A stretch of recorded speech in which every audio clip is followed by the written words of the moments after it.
ግልጽ በሆነ መንገድ እኛ እየተናገርን ያለነው ኃይሉ ያለው እግዚአብሔር ጋር ሳይሆን እምነትና በእምነት የሚጠሩ ቃላት ላይ ነው። ስለዚህ እግዚአብሔር አምኖ ይናገራል። አምኖ በመናገሩ ምክንያት ከዛስ ነገሮች ይሆናሉ። the same thing እኛም አምኖ ካልተናገረስ እግዚአብሔር ካላመነስ ምንም አይሆንም። ያለ እምነት ምንም አያደርግም። እግዚአብሔር የሆነ ነገር ለማድረግ የግድ ማመን ይጠበቅበታል። እግዚአብሔር አንዳች ነገር ለማድረግ ለመፍጠር ዩኒቨርስ ራሱ አጽናፍ ዓለምን ራሱ የፈጠረው በእምነት ነው። በእምነት ተናግሮ ነው። እምነቱ ላይ ነው የተደገፈው። ስለዚህ እግዚአብሔር ራሱ የሚደገፍበት ነገር ያስፈልገዋል፣ የሚያምነው ነገር ያስፈልገዋል ነው። ይሄ ሎቱ ስብሐት የሚያስብል ነው ማለት ነው። ስለዚህ ግልጽ በሆነ መንገድ እኛ እየተናገርን ያለነው እግዚአብሔር ተናግሮ ይፈጥራል። አዎ ምንም ጥያቄ የለውም። ግን አምኖ ስለተናገረ አምኖ በመናገሩ ምክንያት ነው ይሄ የሚሆነው የሚለው ክፉ ትምህርት ነው።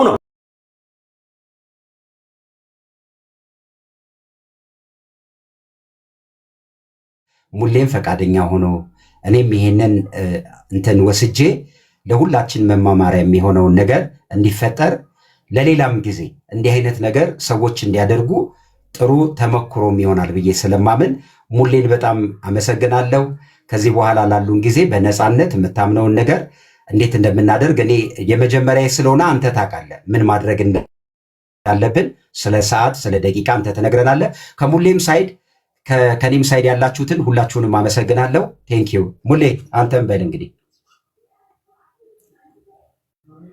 ኦኬ እሺ፣ ይሰማል አይደል? ድምጼ አንተ ጋር ይሰማል አሌክስ አይደል? ይሰማል። ያ ኦኬ፣ ሰላም ብያለሁ። ጌታ ጸጋና ሰላም ለሁላችሁም ይብዛላችሁ። በዛም በአሌክስ በኩል ያላችሁ እዚህ እኔ ጋርም ያላችሁ እህት ወንድሞች ሰላም ብያችኋለሁ። እንግዲህ ያው ዞሮ እንማማርበታለን። መማማሪያ ነው ዋናው ዓላማ። ስለዚህ እንደምናተርፍበት ተስፋ አደርጋለሁ። ውይይቱ እንግዲህ 15 ደቂቃ ኢንትሮ መግቢያ ብናደርግ ከዛ ከበዛን ተትቀንሳለህ፣ ካልሆነ 10 ደቂቃ ደግሞ ሪባትል ብናረግ ሪፊዩት የምናረግበት እንደዛ 10 ደቂቃ ደግሞ መልሰን ብናረግ አንተ ታረጋለን ያረጋሉ። ከዛ ደግሞ ጥያቄና አስፈላጊ ከሆነ ከሪባትል ሴሽኑ ቀንሰንም ልናረግ እንችላለን። ጥያቄና መልስ በደንብ ቢኖረው አንድ 20 ደቂቃ ቢሆን ጥያቄና መልሱ። ከዛ ይሄን ካደረግን በኋላ ማጠቃለያ ነው። ማጠቃለያ 7 ደቂቃ እንደዛ አስፈላጊ ከሆነ ደግሞ ሄደን 10 ደቂቃ ልናረገው እንችላለን። እንደዛ ብናረገው ላለሁ እኔ በጣም አሪፍ ያስማማል። ስለዚህ በጣም ቆንጆ ነው። እኔ ችግር የለም ሙሌ፣ ዋናው እንትናችን ሰው እንዲማማር፣ ቀጥሎም ላሉት ጊዜዎች በእኛ መካከል ላሉ ነገሮች ርዕስ በሚፈጠሩ ለመነጋገር ይሄ እልህ፣ ቁጣ፣ ድብድብ፣ ብሽሽቅ ምናምን እንዳይሆን ለሌላም ጊዜ እንደው ኃላፊነቱን እኔና ሙሌ ወስደን እያደረግን ያለ ነው። ስለዚህ ሙሌ አንተ ብዙ ጊዜ ዲቤት አድርገህ ስለምታውቅ የመጀመሪያውን እድል ለአንተ ልስጥህና እኔ ከአንተ ተነስቼ ደግሞ ልቀጥል አይሻልም?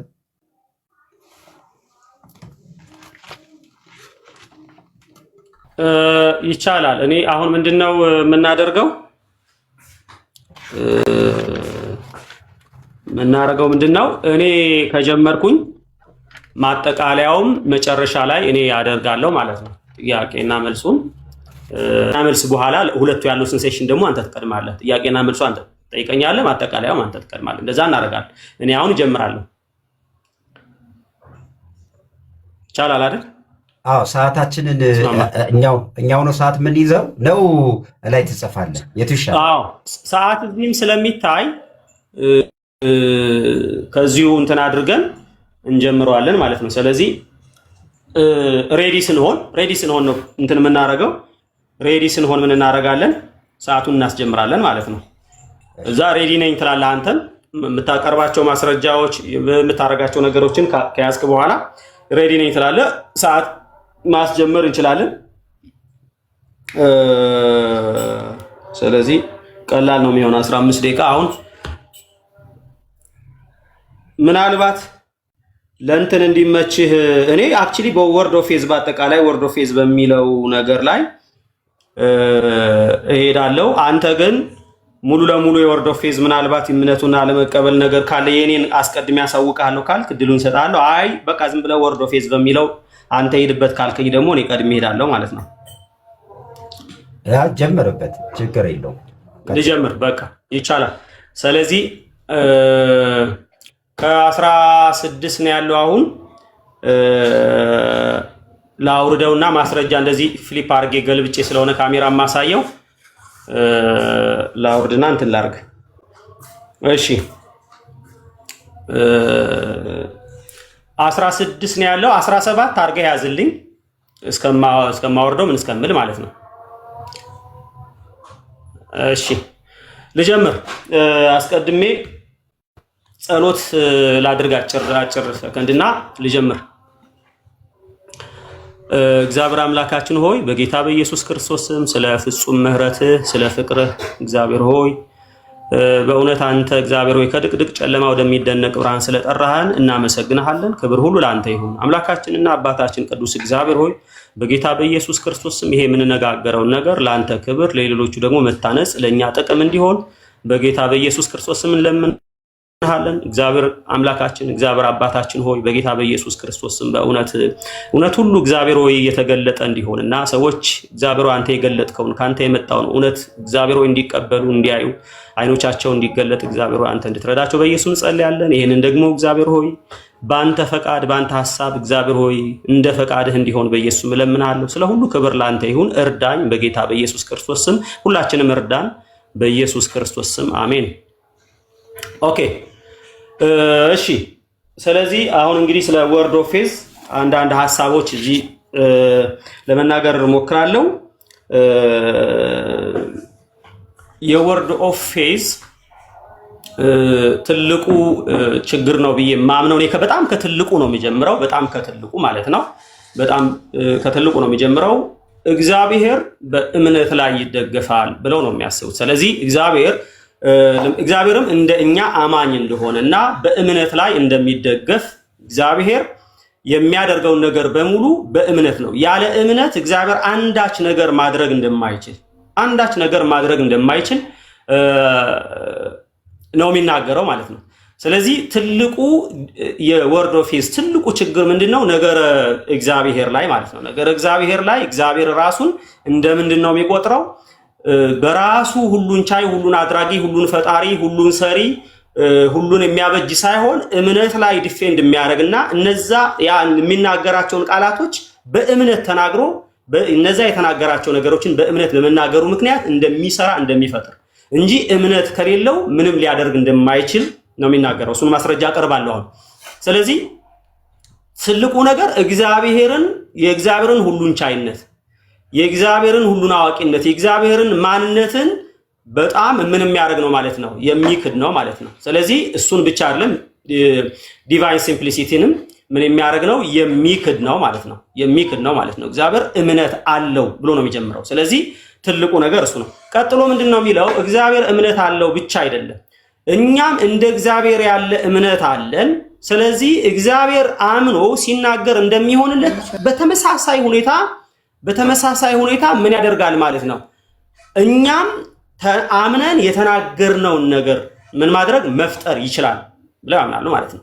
ስለዚህ ሂዶ ምንድነው የሚያደርገው ማለት ነው? እግዚአብሔር የሚያደርገውን የትኛውም ነገር በሙሉ ሰው ሊያደርገው እንደሚችል፣ እኛ አማኝ የሆነ ሰው ሊያደርገው እንደሚችል እግዚአብሔር አምኖ የሆነ ነገር ሲናገር የሆነ ነገር ይፈጠርለታል። ለምሳሌ ዩኒቨርስን አምኖ ይሁን ብሎ ተናገረ፣ ተፈጠረ። ስለዚህ እኛ አምነን እንደዛ ብንናገር ይሆናል የሚል ሐሳብ ያለ ማለት ነው። ስለዚህ እምነትን በተመለከተ ይሄንን የሚል አለ ወይ? አዎ። ማስረጃ አላቅርብ ልክፈተውና ማስረጃውን ላሳያችሁ። መጀመሪያ ከፍቼ ካሜራውን ፍሊፕ አደርጋለሁ ማለት ነው። ኦኬ። እግዚአብሔር አማኝ እንደሆነ በእምነት ላይ እንደሚደገፍ የሚናገረው ነገር ላሳያችሁ። ስለዚህ ኦኬ ላሳያችሁ አንዴ።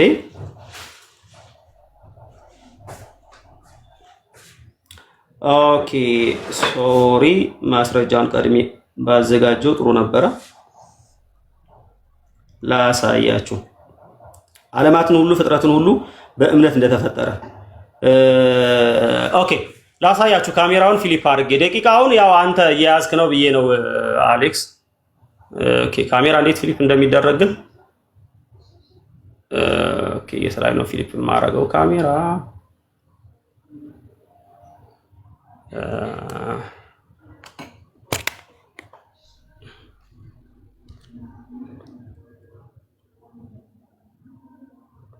ካሜራ እንዴት ነበር ማዞረው?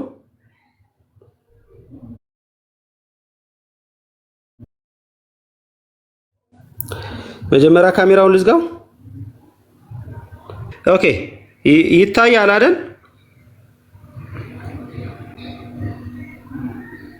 ኦኬ እዚህ ጋር ይታያል ምን ይላል? It was a great day in my own life when I discovered that God was a faith God. በህይወቴ ትልቁ ቀን እግዚአብሔር አማኝ አምላክ መሆኑን የደረስኩበት ቀን ነው ይላል ማለት ነው። እግዚአብሔር አማኝ ነው ይላል።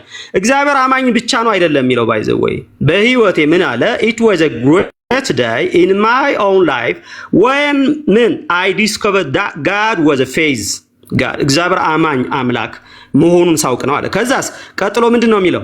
ቀጥሎ ላሳያችሁ። ቀጥሎ የሚናገረው ነገር ኦኬ አንዴ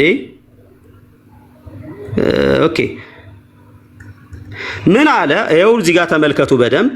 ስለዚህ faithful words brought the universe into being ምን አለ? እምነት የሞላባቸው ቃላት ይሄንን አጽናፈ ዓለም ወደ ህላዌ አምጥተውታል አለ። ምንድናቸው ወደ ህላዌ ያመጡት? በእምነት የተሞሉ ቃላት faithful words brought this universe into being እና and faithful words ከዛ ምን ያደርጋል? are ruling this universe today። ስለዚህ እምነት የሞላባቸው ቃላት ናቸው ይሄንን ዓለም ደግሞ ምን የሚያደርጉት የሚያስተዳድሩት ይላል ማለት ነው። ስለዚህ እግዚአብሔር እምነት አለው። አጽናፈ ዓለሙን የፈጠረው እግዚአብሔር በእምነት በሞላባቸው ቃላት ናቸው። አሁንም ይሄ ዓለም ሩሊንግ የሚደረገው ወይም የሚተዳደረው በእምነት ነው። እምነት በሞላባቸው ቃላቶች ናቸው የሚል ነው ማለት ነው። ሌላ ማስረጃ ላሳያችሁ። እግዚአብሔር አማኝ እንደሆነና ካላመነ ምንም ነገር ማድረግ እንደማይችል አንድ ነገር ላሳያችሁ። ኦኬ let me show you here ሌላ other evidence ማለት ነው። እሺ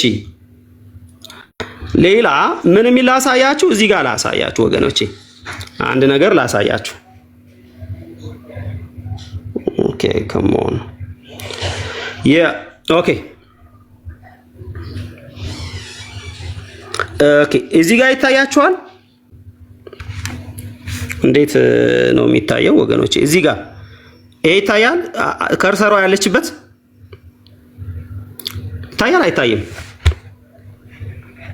ይሄንን አይ ቲንክ ላጥፋው መሰለኝ። ይታያል ይታያል። ኦኬ God is faith being ይላል። እግዚአብሔር አማኝ ህላዌ ነው ይልና you are born of him እናንተ ከእርሱ ናችሁ የተወለዳችሁት። ኦኬ ከዛስ so you are ከዛ ምን ይላል? faith being ይላል። እናንተም እንደ እግዚአብሔር አማኝ ህላዌ ናችሁ ወይ አማኝ ኑባሪ ያላችሁ ናችሁ። ከዛ God does not do anything outside of faith ምን ይላል? በጣም በደንብ ስሙኝ። እዚህ ጋር ነው በደንብ እንድትሰሙኝ የምፈልገው። ምን ይላል? በጣም በሚያሳዝን ሁኔታ እግዚአብሔር ያለ እምነት ምንም ሊያደርግ አይችልም። እምነት ከሌለ outside of faith ምንም ሊያደርግ አይችልም። እግዚአብሔር በራሱ ምንም ሊያደርግ አይችልም። ይኸው ምን ይላል መሰላችሁ? አንዴ እንደዚህ ላድርገውና ላሳያችሁ። ኦኬ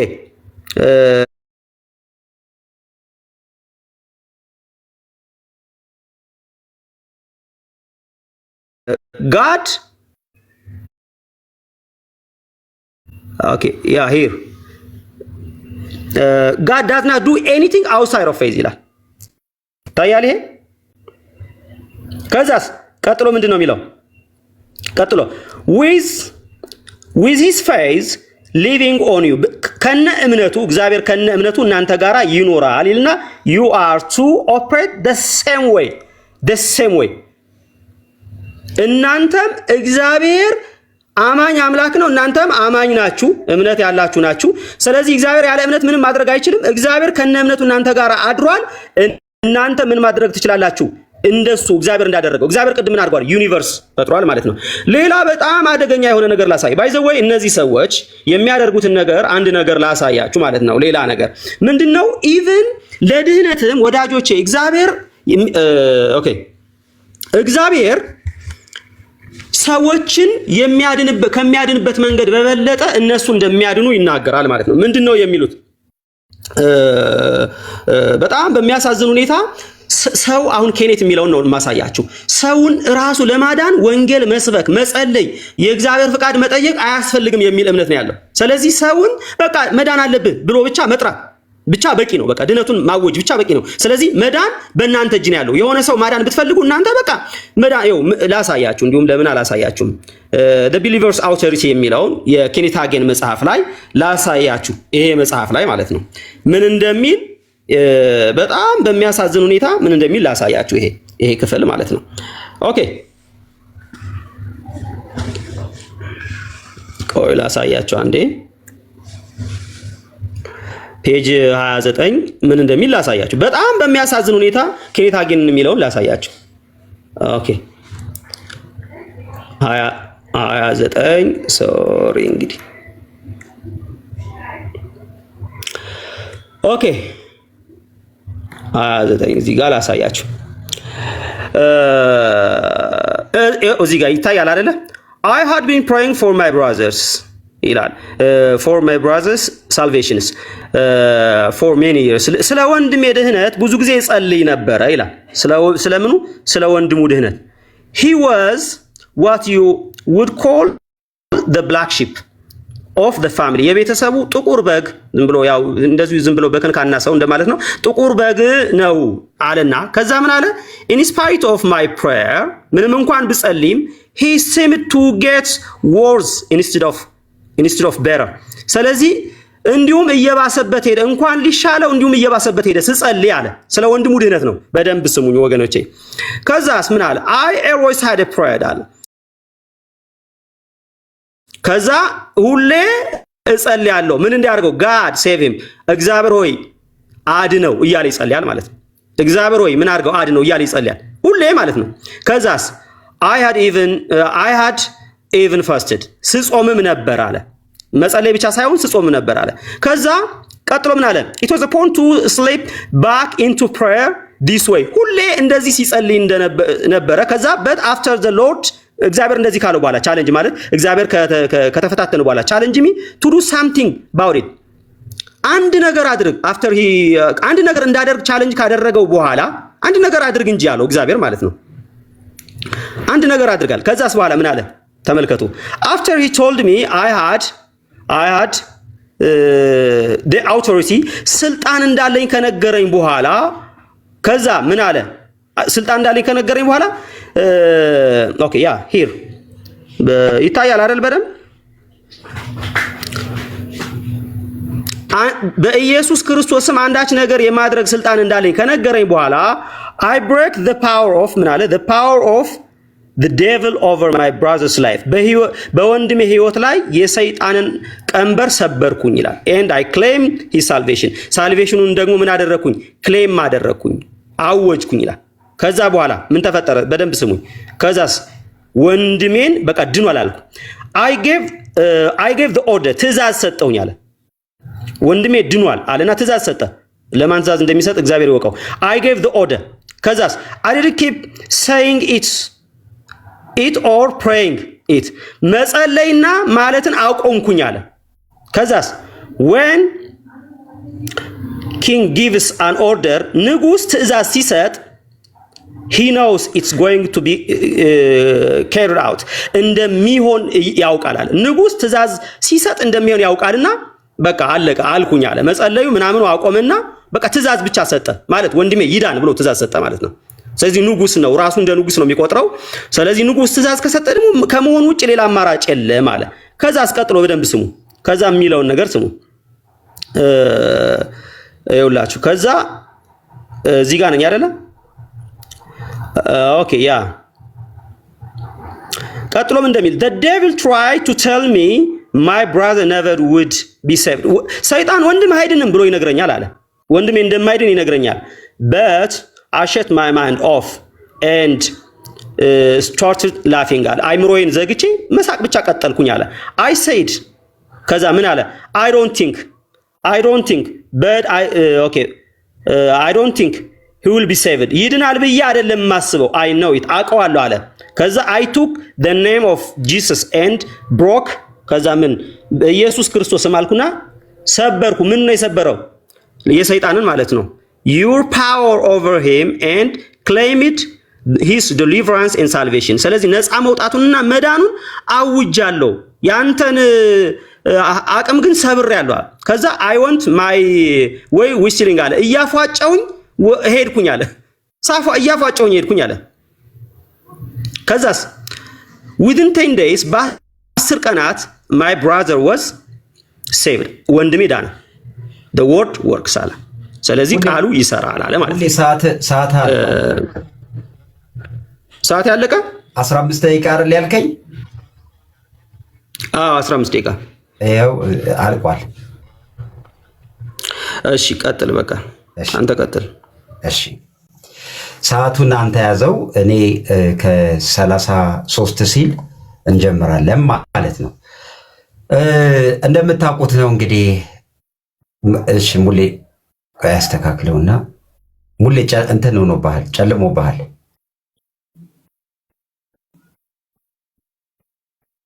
እሺ ከ32 ጀምር ያለው ወንድማችን ሙለታ ያቀረበው የፈሰረው ልበለው ይዞት የመጣው መረጃ ቤዝ ያደረገው የሰው መጽሐፍ ላይ ነው። እኔ ወደ ትምህርቴ እመጣለሁ።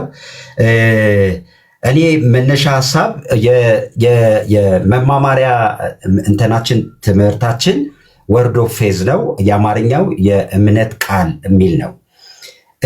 ለዚህ ቃል ተመጣጣኝ መጽሐፍ ቅዱሳዊ ማስረጃ ቃሉ ከየት እንደተወሰደ አንዳንድ ጊዜ ሰዎች ሲሉት እዚህ ለመቃወም ሲናገሩት ቃሉ ሰዎች አእምሮ ውስጥ የተፈጠረ ትምህርት ይመስላል። በዚህ አጋጣሚ መነግራችሁ ይህንን ትምህርት ጎግል ብታደርጉ በጣም በሚገርም ሁኔታ ትምህርቱን ታገኙታላችሁ። ጎግል አድርጉ። በዚህ ርዕስ የተጻፈ ብዙ መጽሐፍቶች አሉ፣ እዩ። ግን ዛሬ ከመጽሐፍ ቅዱስ ቤዝ አድርጌ ልነሳ። ስለዚህ መነሻ ሐሳቡ ምን መሰላችሁ? መጽሐፍ ቅዱሳዊ ነው። ጥቅሱም ያለው ሮሜ መጽሐፍ ላይ ነው። ሮሜ መጽሐፍ ምዕራፍ 10 ላይ ታውቃላችሁ። የትኛውም መጽሐፍ ቅዱስ ውስጥ ስታጠኑ ሁሉንም ነገር የምታገኙት ከእግዚአብሔር የሚነሱ ማናቸውም ነገሮች በሙሉ የሆነው ነገር በሙሉ በእምነት የሚሆን ነው። እኔ ምን እላለሁ መሰላችሁ? ሰዎች ሁሉ እግዚአብሔርን የማመን አይነት ተፈጥሮ ውስጣቸው አለ። ያ ብቻ አይደለም። ቀጥሎ ደግሞ ያ እምነት በሰዎች ሕይወት ውስጥ ፕራክቲስ የሚደረግ ነው። አንዳንድ ጊዜ የሚቃወሙ ሰዎች ይቃወሙት እንጂ እየኖሩትም እንዳለ አምናለሁ። እኔ እየኖሩትም ነው እና አንዳንድ ጊዜ ሰዎች ሳያውቁት ነው የሚቃወሙት የሚል ልብ አለኝ። ግን ጳውሎስ እስቲ ይሄንን ነገር ምን ብሎታል ብዬ መነሻ ወርድ ኦፍ ፌዝ ነው።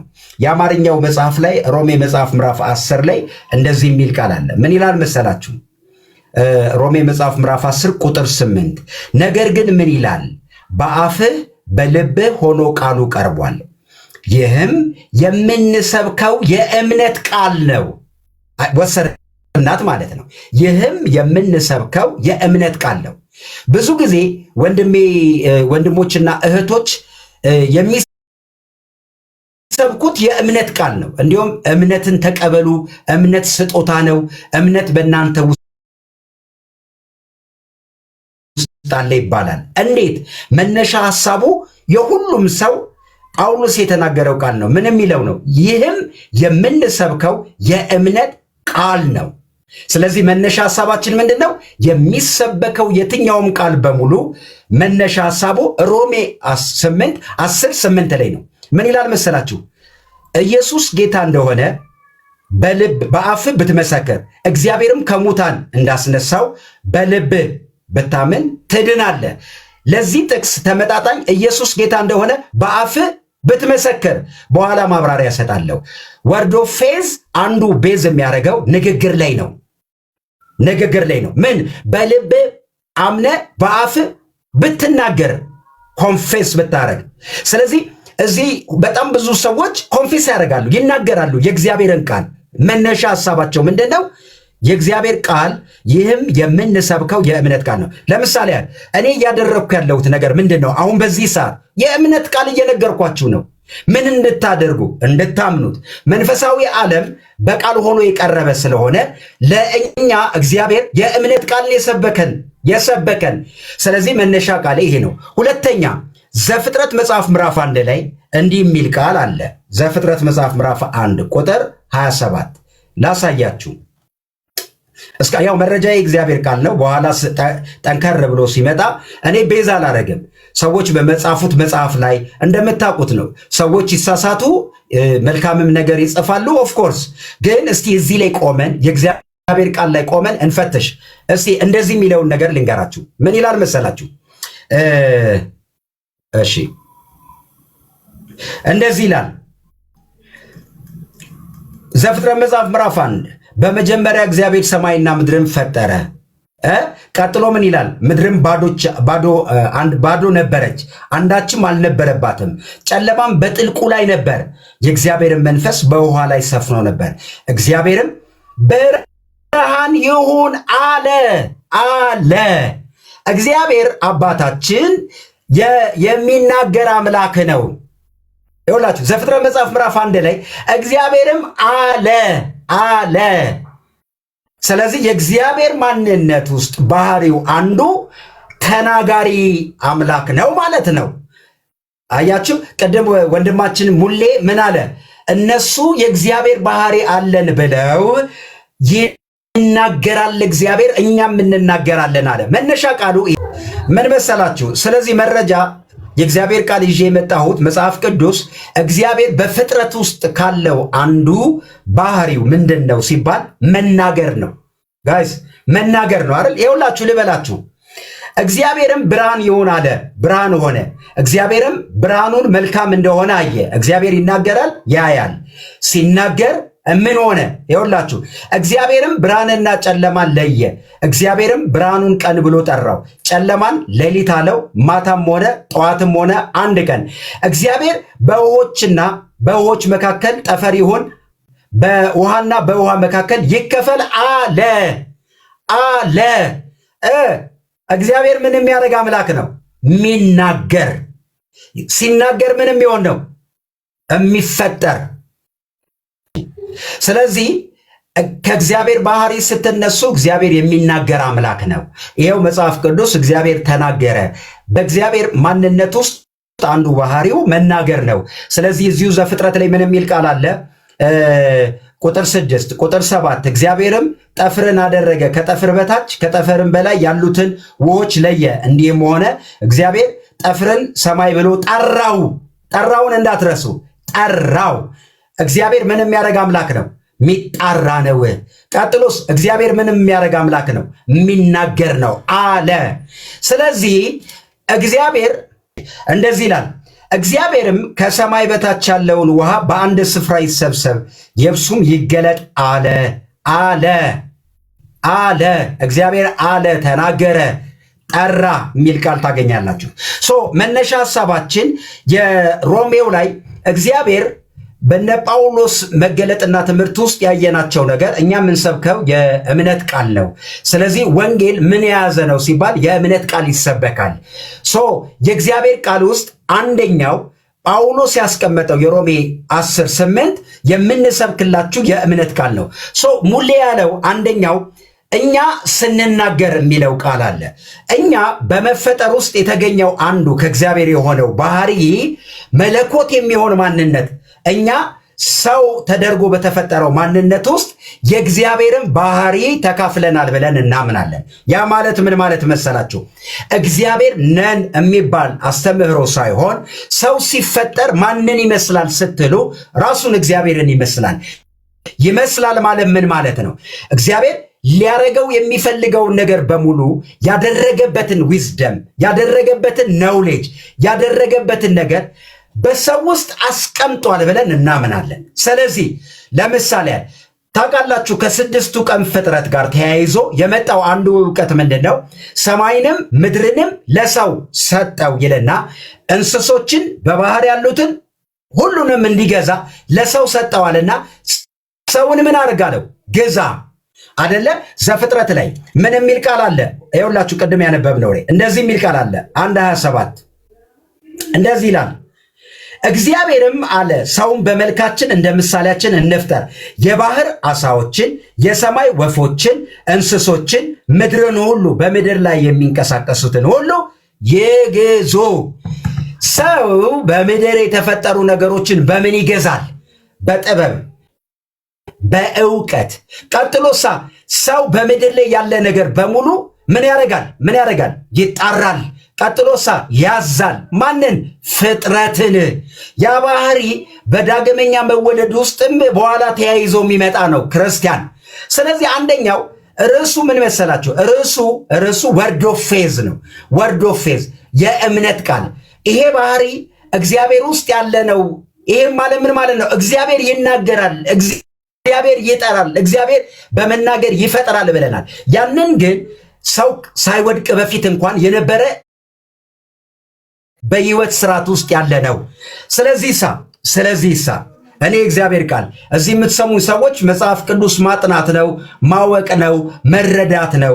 ይሄ እውነት የሁላችንም እግዚአብሔር አባት ለሁላችንም የሰጠን መረዳት ነው። እሺ ሶስተኛው ጌታችን ኢየሱስ ክርስቶስ ሰዓቱ በቃ ስትለኝ አስቁመኝ። እሺ ሙሌ፣ ጌታችን ኢየሱስ ክርስቶስ በምድር በተመላለሰበት ዘመን ሁሉ ምንድን ያየ ነው? ጌታ በምድር እምነትን ያስተማረው። እሺ እምነትን አስተማረ። ምን ማለት ነው? ጌታ ኢየሱስ በአባቴ እመኑ በእኔም እመኑ። አያችኋል? በአባቴም እመኑ በእኔም እመኑ። ምን ማለት ነው? እምነት ጌታ ኢየሱስ በምድር ላይ የመጀመሪያው ነገር ለሰው ልጆች ያስተዋወቀው ነው። ቀጥሎሳ ጌታ ኢየሱስ እምነትን ሲያስተምር ጌታ ኢየሱስ ራሱ እንዲህ ብሏል። ስሙኝ፣ እንዲህ ብሏል። ታውቃላችሁ ከሥላሴ አካል አንዱ በተለየ በምድር የተገለጠ ከድንግል ማርያም የተወለደው ያ በምድር ሲመላለስ አባቴን አምነዋለሁ አለ። ይኸውላችሁ አባቴን አምነዋለሁ። ቀጥሎሳ ጌታ ኢየሱስ ያደረገውን ነገር በሙሉ በምንድን ነው ያደረገው? በእምነት ነው። ለምን? አባቴን አምነዋለሁ አለ። የማደርገውን ነገር ሁሉ የማደርገው አባቴ እንደነገረኝ ነው፣ ከአባቴ በሰማሁት ነው። አያችኋል? ጌታ ኢየሱስ ወደ ሆኑ ከተሞች ሁሉ በገባ ጊዜ አንድ ለደቀ መዛሙርቱ ሲያስተምራቸው ያላቸው ምንድን ነው ያላቸው? እኔ ሳደርግ የማየውን ሁሉ እናንተ ታደርጉታላችሁ። ጥቅስ ምን እንዳለ ታውቃላችሁ? እኔ ካደረግኩት በላይ እናንተ ታደርጋላችሁ። ያ ማለት ምን ማለት ነው? አያችሁ? ያ ማለት ምን ማለት ነው? ሰው በምድር ላይ ጌታ ኢየሱስ ሰውነትን ይዞ የተመላለሰውን ምልልስ ሁሉ ያደረገው በእምነት ነው። ለምን? ሰውነትን ከኢየሱስ እናውቃለን፣ እናያለን። ኢየሱስ ክርስቶስ የትኛውንም ለምሳሌ ያችን በለስ ላስታውሳችሁ። ማርቆስ ላይ ምንም የሚል ቃል አለ መሰላችሁ? ጠዋት ተነስቶ ከደቀ መዛሙርቱ ጋር ሲሄድ ያችን በለስ ባገኘ ጊዜ ፍሬ አላት ብሎ በቀረበ ጊዜ ፍሬ እንደሌለባት ባደረገ ጊዜ ከአፉ በወጣ ቃል እንዲህ ብሎ ተናገራት፣ ለዘላለም ፍሬ አይገኝብሽ። ከዛስ ደረቀች ይላል መጽሐፍ ቅዱስ። ደቀ መዛሙርቱም ተገርመው እንዲህ የሚል ቃል ተናገር፣ እንዴት ሆነ? ጌታ ኢየሱስ እንደዚህ አላቸው፣ አምናችሁ ሳትጠላጠሩ የምትናገሩት የምትሉት ሁሉ እንዲሆን ብታምኑ። ስለዚህ ጌታ ኢየሱስ በምድር ሲመላለስ ደቀ መዛሙርቱን ያስተማረው ምንድን ነው? እምነት። ጌታ ኢየሱስ በውሃ ላይ ሲመላለስ እንደምታውቁት በውሃ ላይ ሲመላለስ ጴጥሮስን ጠራው። ምን አለው? ልምጣ ባለው ጊዜ ና አለው። ከዛስ ጴጥሮስ ኢየሱስ በሄደበት መሄድ ሄዷል። ከዛስ ጴጥሮስ ሲሰምጥ ምንድን ነው ያለው? አንተ እምነት የጎደለ። እኔ እያልኩ ያለሁት መጽሐፍ ቅዱስ ላይ የተጻፉ በጣም ብዙ ስለ እምነት ትምህርቶች አሉ። አንደኛው ነገር ይኸውላችሁ እምነት። እሺ አንድ ደቂቃ። ስለዚህ የእግዚአብሔር ቃል የእግዚአብሔር ባህሪ መጽሐፍ ቅዱሳዊ አባቶቻችሁን አጥኑ። በኋላ ዕብራውያን መጽሐፍ ላይ እንመጣለን። የእምነት አባቶች ምን አደረጉ? አምነው ሞቱ። ምን አደረጉ? መንግስታትን ድል ነሱ። በእምነት ቀጥሎሳ የእግዚአብሔር ቃል ሲናገር ጻድቅ በእምነት በህይወት ይኖራል። የጻድቅ እምነቱ ምንድን ነው? በህይወት የሚያኖረው ነው። ስለዚህ ጻድቅ ያምናል። ያመነውን እምነቱን ምን ያደርጋል? ይናገራል። የማትናገሩት ነገር እምነት ተብሎ አይጠራም። ለምን? መጽሐፍ ቅዱስ እምነት ቤዝ የሚያደርገው ምን ላይ ነው? የእግዚአብሔር ቃል ላይ ነው። እምነትስ ራሱ መሰረት የሚያደርገው ምን ላይ ነው? እሺ ሙሌ ኦኬ 47 ነበር እንትን ማለት የነበረብህ ስለተቆራረጠ ነው አሁን 50 ላይ ያቆምኩት ማለት ነው። 15 ደቂቃ እናድርገው አይደል? ሪባትል ሴሽኑ እሺ ከ51 አሁን ስለሆነ 50 የሆነው ከ51 ያዝልኝና 51 ኦሬዲ 50 ስለሆነ ልቀጥል አይደል? አዎ ከዛ 3 ከ5 ታቆመኛለህ ማለት ነው። አይ ቲንክ 3 ከ6 እንደዛ 3 ሰዓት ከ6 ደቂቃ እንደዛ ታቆመኛለህ። አይ ቲንክ ሶ እንደዛ መሰለኝ። ኦኬ ወዳጆቼ እንግዲህ ቅድም እየተናገርን የነበርነው ነገር እግዚአብሔር አይናገርም አይደለም፣ እግዚአብሔር ይናገራል እየተባለ ያለው እግዚአብሔር የሚደገፍበት አካል አለው። እግዚአብሔር ቅድም ያሳየኋችሁ ነገር በጣም ደቂቃ የጨረሰው ማስረጃ ለማሳየት ነው። አክቹሊ እሱ የሰው ነገር ነው ያቀረበው አለ። የእምነቱ አስተማሪዎች ናቸው። ወርድ ኦፍ ፌዝ የሚለውን እምነት አስተማሪዎች ናቸው እንግዲህ ዋናዎቹ ማለት ነው። ዋናዎቹ ከትምህርቱ ጋር በተገናኘ በጣም የሚተዋወቁ ዋናዎቹ አስተማሪዎች ነው ያነሳሁት። ስለዚህ እነሱ የሚሉት እግዚአብሔር ያምናል፣ አማኝ ነው። የሚያምነው ደግሞ እምነቱ ላይ ነው። ስለዚህ አምኖ ሲናገር ነው የሚሆነው። ካላመነስ እግዚአብሔር ምንም አያደርግም ነው። እግዚአብሔር ካላመነ ምንም አያደርግም። ስለዚህ እግዚአብሔር አንደኛው ቅድም ተናግሬያለሁ ዲቫይን ሲምፕሊሲቲን የሚክር ትምህርት ነው። ሁለተኛው ነገር ደግሞ እግዚአብሔር የሚፈጥረው ፈጣሪ ስለሆነ ሳይሆን ቃላቶቹ የሚናገራቸው በእምነት የሚናገራቸው ቃላቶቹ ጉልበት ስላላቸው ነው። አሁን እሱ ነው ስፒሪቹዋል ነው የሚሉት ከሎው ኦፍ አትራክሽን ጋር የተገናኘ ነው። ስለዚህ እኛ እያወራን ያለ ነው። ስለዚህ ከዚህ ሰው ሁሉ ሊቆጠብ ይገባል። እዚህ ብቻ አያበቃም ትምህርቱ ባይዘው እኛም እግዚአብሔር እንደተናገረው አምነን ብንናገር ይሆናል ነው የሚሉት ማለት ነው። ይሆናል አምነን ብንናገር እናዛለን። ቅድም ኬኔት የተናገረው ነገር ነግራቸዋለሁ። እኔ እናገራለሁ፣ ንጉስ ነኝ አለ፣ አዛለሁ፣ የወንድሜ ድህነት ክሌም አደርጋለሁ። ስለዚህ ወንድሜ ድኗል እላለሁ፣ ከዛ ወንድሙ ይድናል። የሰይጣን ቀንበር ሰበርኩ በወንድሜ ህይወት ላይ ወንድሜ ይድናል ይላል። በ10 ደቂቃ ዳነ ወንድሙ ማለት ነው። ስለዚህ ወንጌል መስበክ እንደ ኬኔት ቢሆን ኬኔት ስላልፈለገ ነው እንጂ እንደሱ ሐሳብ ባይዘው ሁላችንም ዓለምን በአንድ ጊዜ ስላልፈለገን በሱ ሐሳብ ዓለም በሙሉ ድኗል ካለ መዳን ይችል ነበር ማለት። ስለዚህ የምንናገረው ቃል በእምነት የምንናገረው ቃል ላይ ነው ጉልበት ያለው። አሁን እነሱ ኦሬዲ እግዚአብሔርን አይደለም የሚያምኑት ማን ነው? የሚያምኑት እምነታቸው ነው።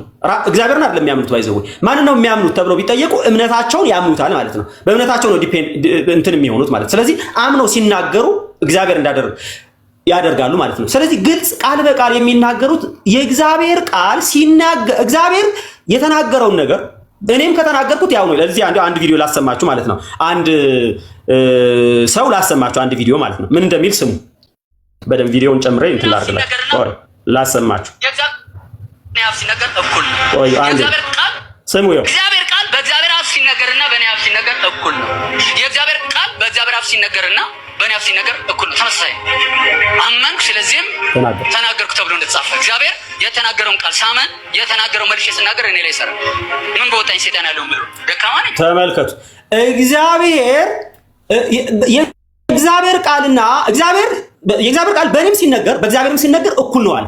ስለዚህ አመንኩ፣ ስለዚህ ተናገርኩ። ሁለተኛ ቆሮንቶስ አይ ቲንክ ምዕራፍ 4 ቁጥር 13 ያለውን ማለት ነው። ስለዚህ የእግዚአብሔር ቃል በቃ ስለዚህ በእኔም ሲነገር በእግዚአብሔርም ሲነገር ያው ነው።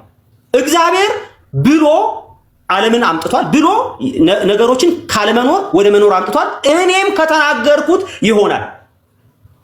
ስለዚህ እኔ ምን ካደረኩኝ የሆነ ነገር ካደረኩኝ ከጠራሁ አሁን 3 ስቴፕ አላቸው። ሴይ ኢት፣ ዱ ኢት፣ ሪሲቭ ኢት፣ ቴል ኢት ምናምን የሚሉትን ማለት ነው። የዛች 12 ዓመት ደም ሲፈሳት የነበረች ሴት በማንሳት ማለት ነው። ስለዚህ በቃ ከተናገርክ አንተ ዋናው እምነትህ ላይ ሪሌይ አድርግና በለው። ካልከው ይሆናል ነው። ቅድም አሳይቻችኋለሁ። እግዚአብሔር ያምናል፣ አማኝ ነው። አምኖ ይናገራል፣ አምኖ ይናገራል። እምነቱ ላይ አምኖ ይናገራል፣ የተናገረው ይሆናል። the same thing ካላመነ ምንም አይሆንም። አሳይቻችኋለሁ። እንግዲህ የእምነቱ እንቅስቃሴ መምህራን እንደዚህ ነው የሚሉት። እሱ ነው እምነቱ በቃ። ስለዚህ ቀጥሎ ግን እኛም አምነን ከተናገርን ይሆናል። ምንም ነገር ማለት ነው። አምነን ከተናገርን ይሆናል፣ ካላመን ግን አይሆንም ነው የሚሉት ማለት ነው። ስለዚህ አንደኛው እግዚአብሔርን በሆነ ነገር ላይ ጥገኛ የሆነ ሉዓላዊ አምላክ ያልሆነ ሁሉን ቻይ ያልሆነ አምላክ ያደርገዋል። ቀጥሎ ደግሞ እኛን ደግሞ ስቦ ከእግዚአብሔር ጋር ያስተካክለናል ማለት ነው። እኛን እንደ እግዚአብሔር ያደርገናል ማለት ነው። ስለዚህ ግልጽ በሆነ መንገድ ይሄንን በተመለከተ ክሊር የሆነ ነገር የምናየው እግዚአብሔር አማኝ ነው፣ እኛም አማኝ ነን። በእኛና እግዚአብሔር አምኖ የሚናገረው ነገር መፍጠር ይችላል፣ እኛም አምነን የምንናገረው ነገር መፍጠር ይችላል። በእኛና በእግዚአብሔር መካከል ልዩነት የለም። እንዲሁም በጣም የሚገርም ነገር የእግዚአብሔርን ፍቃድ መጠየቅ አያስፈልግም። አንድ ሰው እንዲድን የእግዚአብሔር ፍቃድ የሰውየውን ፍቃድ ሳያስፈልግ ሰውየውን ሪፎርምድን አንዳንድ ጊዜ በዚህ ይቃወማሉ። ቦንዴጅ ኦፍ ዘ ዊል ምናምን ትላላችሁ። በጣም የሚገርም ነገር ግን የሰውየውን ፍቃድ ሳይጠየቅ የእግዚአብሔርን ፍቃድ ሳይጠየቅ በቃ መዳንህን ክሌም አድርጌያለሁ ብሎ ወንድሙን በ10 ቀን ውስጥ እንዲድን አድርጎታል። ማን? ኬኔት አገኝ። ስለዚህ ግልጽ በሆነ መንገድ እነሱ የሚናገሩትን ነገር ይሰራል፣ ይፈጥራል ብለው ያምናሉ። የሚናገሩት ነገር ንግግሩ በእምነት የሆነ ቃሉ በራሱ ይሄ ከሜታፊዚክስ ጋር የተገናኘ ይሄ መንፈሳዊ የሆነውን ዓለም ያመጣው ቁሳዊ ዓለም። ስለዚህ መንፈሳዊ ዓለም የሆነውን ነገር ነው ይሄን ነገር እውን የሚያደርገው ብሎ ነው የሚሉት። ስለዚህ በቃ ማመን ነው ዋናው። አምነህ ተናገር። ስለዚህ ይሄ ፌዝ ማለት ህግ ነው፣ የመንፈሳዊ ዓለም ህግ ነው። ከተናገርክ ይሆናል ነው ዋናው እንትኑ ማለት ነው። ስለዚህ ይሄ በጣም ክፉ ትምህርት ነው ማለት ነው እውነት ለመናገር። ስለዚህ ከዚህ ሰው ራሱን እንትን ማድረግ አለበት። ሌላኛው ሮሜ ምዕራፍ 10 ቅድም አንስቷል። ሮሜ ምዕራፍ 10 ቁጥር 8 ላይ ወንድማችን አሌክስ ያነሳው ሮሜ ምዕራፍ 10 ቁጥር 8 ላይ ስለ ወንጌል ነው የሚናገረው። መጽሐፉ የሚናገረው ስለ ወንጌል ነው እንጂ ስለ መዳን እንጂ ምንን የተመለከተ አይደለም። አሁን የሚባለው ነገር ላይ የሚመለከት አይደለም። በቃ መጽሐፉ የሚለው ግልጽ በሆነ መንገድ ምንድነው የሚለው? እናንብብ፣ ማንበብ ይቻላል። ሮሜ ምዕራፍ 10 ማለት ነው። እነሱ ይጠቀሙበታል ይሄንን ነገር። ሮሜ ምዕራፍ 10 ወንጌልን ነው። እሱ ደግሞ ከዘዳግም ምዕራፍ ምን ይላል? ነገር ግን ምን ይላል? በአፍህም በልብህም ሆኖ ቃሉ ቀርቦላል። ይህንን የምሰብከው የእምነት ቃል ነው። ይሄ የእምነት ቃል ምንድን ነው? ኢየሱስ ጌታ እንደሆነ በአፍ ብትመሰክር፣ እግዚአብሔር ከሙታን እንዳስነሳው በልብ ብታምን ትድናለህ። ከዛስ ሰው በልቡ አምኖ ይጸድቃል፣ በአፉ መስክሮ ይድናል አለ። ስለዚህ ሰው በልቡ አምኖ ይጸድቃል፣ በአፉ መስክሮ ይድናል አለና ቀጥሎ ምንድነው የሚናገረው? ምንድነው የሚለው? ኢየሱስ ጌታ እንደሆነ በአፍህ ብትመሰክር፣ እግዚአብሔር ከሙታን እንዳስነሳው በልብ ብታምን ትድናለህ አለ እንጂ የአፍ መናገር ያድናል እያለ ያለው ዝም ብለህ ኢየሱስ ጌታ ነው በየመንገዱ እየሄድክ ኢየሱስ ጌታ ነው ማለት ያድናል አይደለም። እንግዲህ ይሄንን ሂስቶሪካል ባክግራውንድ ስናይ ለሮሜ ሰዎች ነው። በሮሜ ያለውን ቄሳር ኔሮ፣ በዛ ዘመን የነበረው ኔሮ ነው። ስለዚህ ኔሮ በሚያመጣው መከራ ቄሳር ነው ጌታ፣ ኢየሱስ ጌታ አይደለም። ቄሳር ጌታ ነው በኢየሱስ ጌታ ኢየሱስ ጌታ ነው ብዬ መሰክራለሁ ትላለህ። ኢየሱስ ጌታ ነው ትላለህ በአፍህ፣ በልብህ አምናል እግዚአብሔር ከሙታን እንዳስነሳው፣ ግን በአፍህም ኢየሱስ ጌታ ነው ብለህ ትናገራለህ። ስትናገር አንገትህ ትቀላለህ ማለት ነው። ስለዚህ ይሄ መናገር ዋጋ ያስከፍላል እንጂ ዝም ብሎ ንግግር ያድናል እያለ አይደለም። ስለዚህ ትልቁ ነገር ባይዘወይ በወርድ ኦፍ ፌዝ ትልቁ ችግር ምንድነው? የእግዚአብሔር ፍቃድን መጠየቅ የሚባል ነገር የለም። እግዚአብሔር ሆይ ብትፈቅድ የሚባል ነገር የለም። ቪዲዮ ላሳያችሁ ይችላል። የእግዚአብሔር ፍቃድ የሚባል ነገር የእግዚአብሔር ፍቃድ ዝም ብለህ አምነህ ማለት ነው እንጂ የእግዚአብሔር ፍቃድን አትጠይቅ። ስለዚህ እምነት ግን ምንድነው ከተባለ እምነት ማለት እንግዲህ ተስፋ የሰጠንን እግዚአብሔር ታማኝ ነው ይፈጽመዋል ብሎ በእግዚአብሔር ላይ መደገፍን እንጂ እምነት ማለት ዝም ብሎ የሆኑ ነገሮችን ኮንፌስ ማድረግ የሆኑ ነገሮችን በቃ ይሆናል ምናምን ብለህ አንተ በድግግሞሽ በመናገርህ ብዛት የሚሆን ነገር የለም። አንተ አምነህ በቃ ስለተናገርክ አይሆንም። መጽሐፍ ቅዱስ የሚናገረን እግዚአብሔር በሰጠን ተስፋ ቃል በእግዚአብሔር ተደግፎ እግዚአብሔር ያለው ነገር ይሆናል ብሎ በእግዚአብሔር መታመን እንጂ ይሄ እነሱ የሚሉት ነገር አለ። ይሄ ፖዚቲቭ ኮንፌሽን የሚባል ማለት ነው። ተናገር ከዛ ስትናገር ይሆናል ፖዚቲቭ ነገር ኮንፌስ ስትናገር አምነ ስትናገር እንደዛ የሚባል ነገር የለም ወዳጆቼ። አንድ ቪዲዮ ላሰማችሁና ያንን ቪዲዮ ተያዘ። ሙሉዬ ሰዓት አልቋል። ገና ነው 6 ደቂቃ ይቀረኛል አለ። እሺ 6 ደቂቃ እሺ፣ ይቅርታ ያ 6 ደቂቃ ያ እሺ። አንድ ቪዲዮ ላሰማችሁ፣ በጣም የሚያሳዝን ነገር አንድ ቪዲዮ ላሰማችሁና ልቀጥል። በጣም የሚያሳዝን ማለት ነው። በጣም የሚያሳዝን አንድ ቪዲዮ ላሰማችሁ። ኦኬ ላሰማችሁ። እንድትፈወሱ እግዚአብሔር አይጠየቅም። ፍቃድ ከሆነ አይባልም። ፍቅሩ ነው። እንዴት ነው ይፈውሰኝ ባይፈውሰኝ ሳይፈውስሽ እንዴት ይከብራል? አውራት እንዲልልሽ ፈውሶሽ ነው እንጂ የሚከብረው። ጌታን አክብሬው እሞታለሁ። ጌታን አክብሬው በግሉኮስ አክብሬው ነው የምሞተው። ካፌ ክፉ ነገር አያጣም። አክብሬው እሞታለሁ። በበሽታ እያስተማረኝ ነው ብሎ የሚያምን ሰው መቼም ፈውሱን አይቀበልም። ብዙ ሰው አይፈወሰው ለዚህ እየተፈተንኩ ነው የሚላል። አንዳንድ በቃ ጨጓራውን እያቃጠለው እየተፈተንኩ ነው። እግዚአብሔር በዚህ እየፈተነ ቼክ እያደረገ ይሄ የአጋንንት ትምህርት ነው። እገለብጠዋል። አዲስ ክርስቲያን ሲድን 20 ዓመት የኖረ ክርስቲያን በተመሳይ በሽታ ይኖራል። ያኛው ሀሳብ ይስጣል።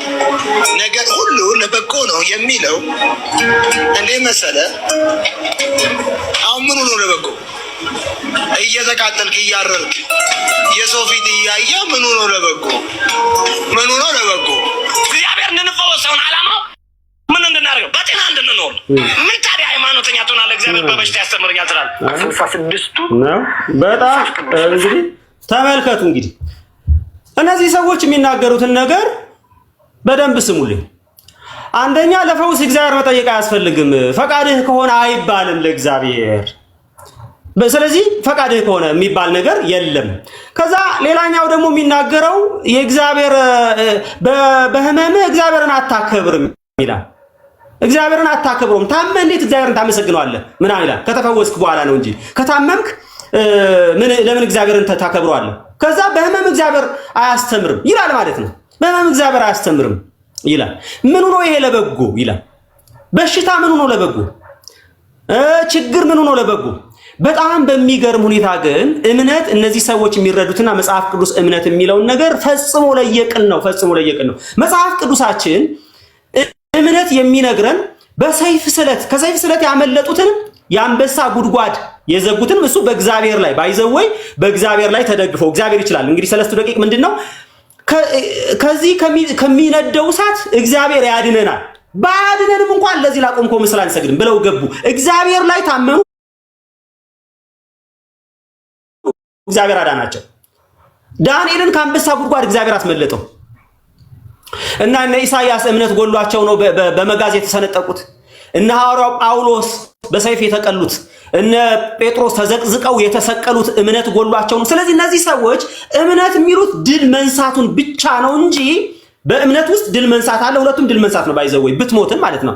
ደሞም የሞቱ አሉ፣ በሰይፍ ስለት የተቀሉ አሉ፣ በዘይት የተቀቀሉ በጣም ብዙ መከራ ይደረሳቸዋል። እነዚህ ሁሉ ግን ዕብራውያን ምዕራፍ 11 ላይ በኋላ ነሳይ በእምነት ነው። እነዚህ ሁሉ ባይዘወይ በመጋዝ መሰንጠቁ ራሱ በእምነት ነው የምትቀበለው። አማኝ እንደሆነ አምነ እግዚአብሔርን አልክድም ብለህ የቤተ ክርስቲያን አባቶችን በሙሉ ባይዘወይ እምነት አምነው መከራን ተቀብለዋል። እንዲሞቱ ያደረጋቸው ኢቭን እምነታቸው እንጂ እምነት ስላላቸው በቃ አይሞቱ የሚባል ነገር የለም። በስቃይ ሰው አይማርም አለ።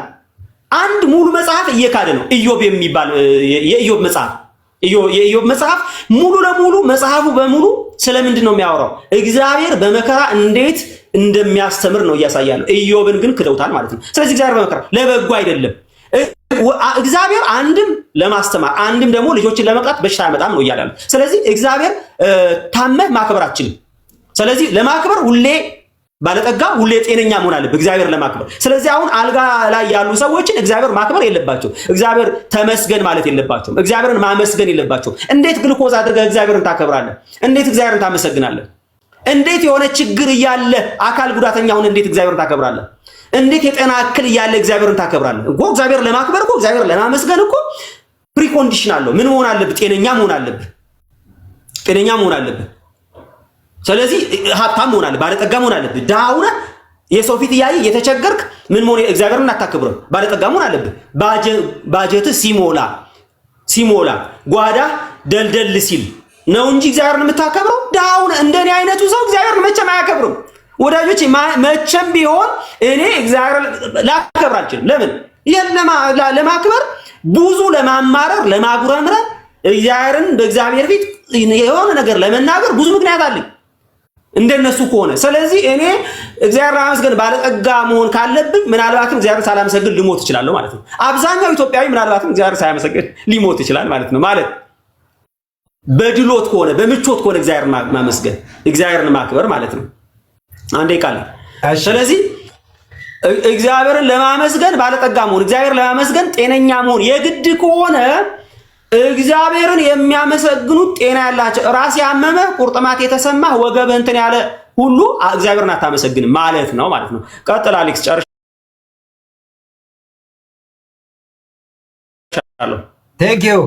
ቴንክ ዩ። እሺ ከስንት ነው የማቆመው? ጥያቄ እና መልስ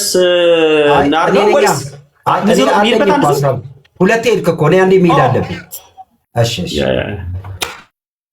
ቀጥል ጋይስ፣ እኔ በጣም ማምነውን ነገር ልንገራችሁ። በወንጌል አማኝ አካባቢ ያለ የእምነትን ቃል የሚቃወሙ ሰዎች እግዚአብሔር ምስክሬ ነው፣ አውቀውት የሚቃወሙት ሁሉ አይመስለኝም። ይኸውላችሁ አውቀውት የሚቃወሙት አይመስለኝም። ለምን መሰላችሁ? ያው በጣም ባይ ዘ ዌይ ሙለታና እኔ ርዕስ አድርገን የገባነው ወርድ ኦፍ ፌዝ ነው። ሙለታ ስለ መለኮታዊ ጤንነት ከፈለክ ሌላ ቀን እንገባለን። ሙለታ ካልተቀበለ ሌላ ሰውም ይገባል። መለኮታዊ ጤንነት ምንድን ነው? በሽታ የእግዚአብሔር ፈቃድ ነው አይደለም? ሰው ለምን ይታመማል? ከታመመስ ምንድን ነው? መጽሐፍ ቅዱስ ምን ይላል የሚለውን እናያለን። እኛ ወርድ ኦፍ ፌዝ ላይ ያለ ነው አሁን። ሁለተኛ ስለ ባለጠግነትም አይደለም ርዕሳችን እሱ አይደለም። እሱንም የሚቀበል ሰው ካለ ድህነት ፈቃዱ ነው የእግዚአብሔር አይደለም። ቀጥሎ እዛ ማስታወቂያ ስሰራ እኔ ከድህነት ብልጥግናን ምርጫ ያድርጊያለሁ ብያለሁ። እሱንም ርዕስ ራሱን የቻለ ነው። የሚቀበል ካለም ሙለታም ከመጣ አለሁ። ሶስተኛ ስለ ነገረ ድህነትም አይደለም እያወራን ያለ ነው። ነገረ ድህነት ጥያቄ ምልክት ውስጥ አለ እንደምታውቁት ማለት ነው፣ በእኔና በሙለታ። አሁን እሱንም እንመጣለን። እኔ ርዕሳችን ወርድ ኦፍ ፌዝ ነው። የኔ መረጃ የሰዎችን መጽሐፍና የሰዎችን ቪዲዮ መረጃ አድርጌ አላመጣላችሁ። ስህተት ካለ እንዴት እናርመዋለን? ሁለተኛ አካሄድ ላይ እናወራለን። የኔ መረጃ አንድ ነው። መጽሐፍ ቅዱስ ምን ይላል ስለ እምነት ታውቃላችሁ? ሙለታ እስከሚጨርስ በጣም እንትን ብዬ ነበረ። ደስታ ማለት ነው። ይኸውላችሁ ቅድም እንዳልኳችሁ ብዙ ሰው ይቃወመዋል። ለምን እንደሚቃወሙት አያውቁትም። ግን ምን ያደርጉታል? ይኖሩታል። ሲታመሙ ለበልጥግና ለምናምን ብዙ ነገር አለ። ግን የእግዚአብሔርን ፈቃድ ባለማወቅ በጣም የተሳሳተ መንገድ ሰዎች ሄደዋል። ርዕሴ አይደለም። እሺ ወደ እንትን ልምጣ።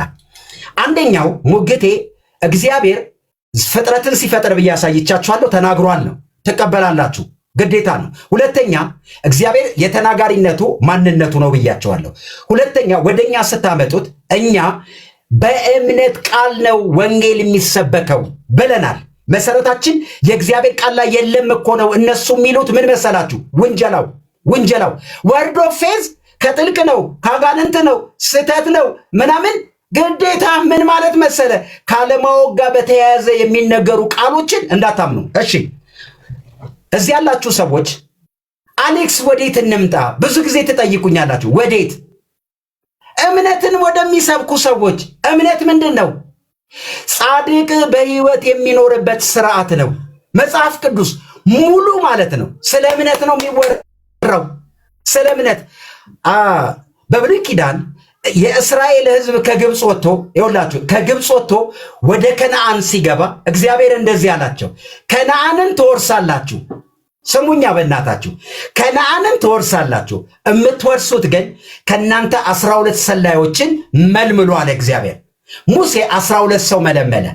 ሂዱና ያችን ከተማ ሰልሏት አለ።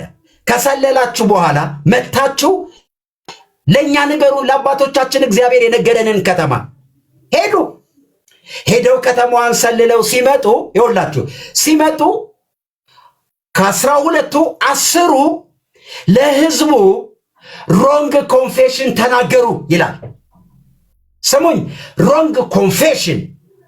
2ቱ መጡና ኢያሱና ካሌብ እግዚአብሔር እንድንወርሳት የነገረን ከተማ ምድር ወተትና ማር የምታፈስ ናት ብለው ነገሯቸው። ኮንፌስ አደረጉ። ከመውረስ በፊት ያየኸውን ነገር መናገር አለብህ። እግዚአብሔራዊ ባህሪ ብዬ የነገርኳችሁ ወርድ ኦፍ ፌዝ ማለት ምን ማለት ነው? እግዚአብሔር ይነግርሃል፣ አንተ ታምናለህ። ያንን ያመንከውን ነገር ሄደህ ታያለህ። ካየ በኋላ ኮንፌስ ታደርጋለህ። ከዛስ ምን ሆነ መሰላችሁ? እነዛ 10ሩ ገቡ ወደ ከተማው። ለእስራኤል ሕዝብ በሙሉ ጠሯቸው። ምን ሆነ እንደሆነ ልንገራችሁ። ምን ሆነ? ሰበሰቧቸውና ለእስራኤል ሕዝብ እንደዚህ አሏቸው፣ ያቺ ከተማ እግዚአብሔር የነገረን አሉ። እረ ጠላቶቻችን ከኛ ረጃጅም ኤናቃውያን ያስፈራሉ፣ በፊታችን እነሱ እንደዚህ ናቸው አሉ። ምን እንደሚል ታውቃላችሁ? እግዚአብሔር እነዚህ 10ሩ ለእስራኤል ሕዝብ የተናገሩት እግዚአብሔር ወደዚያ ከተማ አይገቡም አለ። ለምን? ለዚያች ከተማ ያዩዋትን ነገር የተሳሳተ መረጃ ተናግረዋል። ከእግዚአብሔር የሰሙትን ነገር የተሳሳተ ነገር ነው የተናገሩት። 2ቱሳ ምን ሆኑ? ይኸውላችሁ ምን አሉ መሰላችሁ? ያችን ከተማ እንወርሳታለን። ኮንፌስ አደረጉ። ምን አይተዋላ? ወዳጆቼ ይሄ ሌላ መገለጥ ነው፣ ሌላ መረዳት ነው፣ ሌላ እውቀት ነው፣ ሌላ ሌቭል ነው። ይሄ ነው እንግዲህ የምልህ። ከዛስ የእስራኤል ሕዝብ በሙሉ ሪስፖንድ አደረገ። ሕዝቡ ቁጭ ብሎ አለቀሰ። ሐሰተኛ ትምህርት አስተማሩ 10ሩ። 2ቱሳ ሮንግ ኮንፌሽን አላወሩም። እግዚአብሔር ያየውን አዩ፣ እግዚአብሔር የተናገረውን ተናገሩ። ወዳጄ ሕዝብ ሽብር ለቃቂ፣ እምነት የማያውቅ እምነት አያውቅም። ሽብር ይለቃል፣ እሳት ነው፣ ይበላል፣ በሽታ ምናምን ይላል። ወዳጄ ከእግዚአብሔር ሰምተሃል ወይ? ለምንድን? እምነት ከምንድን ነው? ከመስማት ነው። መስማት ከምንድን ነው? ከእግዚአብሔር ቃል ነው። የእግዚአብሔር ቃል ምን ብለዋል? ከሌለህማ ሐሜት ነው የምትነግረን። ከሌለ ሐሜት ነው። እኔ እኮ ምን ብያለሁ መሰላችሁ? አሌክስ ወዴት እንምጣ? ወርድ ኦፍ ፌዝ ወደሚያስተምረውና ወርድ ኦፍ ፌዝ የሌለውሳ ያ ሐሜት ይነግራል። አያችሁ፣ እነዛ 10ሩ ሰላዮች ከተማውን አይተው መጥተው ምንድን ያሏቸው? ወዮ ወዮ ልንጠፋ ነው፣ እግዚአብሔር ሸውዶናል፣ እረ ከዚህ በኋላማ ይበሉናል ሲል 2ቱ እንደዚህ አሉ። ዋው! መጽሐፍ ቅዱስ እንደዚህ ይላል፣ ካሌብና ኢያሱ ልዩ መንፈስ አለባቸው። ፍቀዱልኝ ዛሬ ልዩ መንፈስ፣ ወርድ ኦፍ ፌዝ ልዩ መንፈስ ያስፈልጋል። ወዳጄ ምንድን ነው መረጃው ለሕዝቡ የምትነግረው? ሐሜት ነው? ይኸውላችሁ ብሽሽቅ ነው? ምንድን ነው እየነገራችሁት ያለ? ለዚህ ነው ገና ማስታወቂያው ሲሰራ ወርድ ኦፍ ፌዝ የሚለውን አልተረዱትም። ስህተት የሆነባቸው ለዚህ ነው። እግዚአብሔር ምስክሬ ነው። ይኸውላችሁ ከዛ ምን ሆነ መሰላችሁ? መጽሐፍ ቅዱስ ዘኍልቍ ላይ ሲናገር ከእስራኤል ትልቁ እስከ ትንሹ ቁጭ ብለው አለቀሱ። የተሳሳተ መረጃ እያወሩ ህዝቡን አስለቀሱት። እሺ፣ ስለዚህ የብሉይ ኪዳኑ እንኳን ላይፍ ስታይል ይሄ ነው። እሺ፣ እንትን ሞቅ ብለው ፍቀዱልኝ። ዛሬ ነፃነት ነው።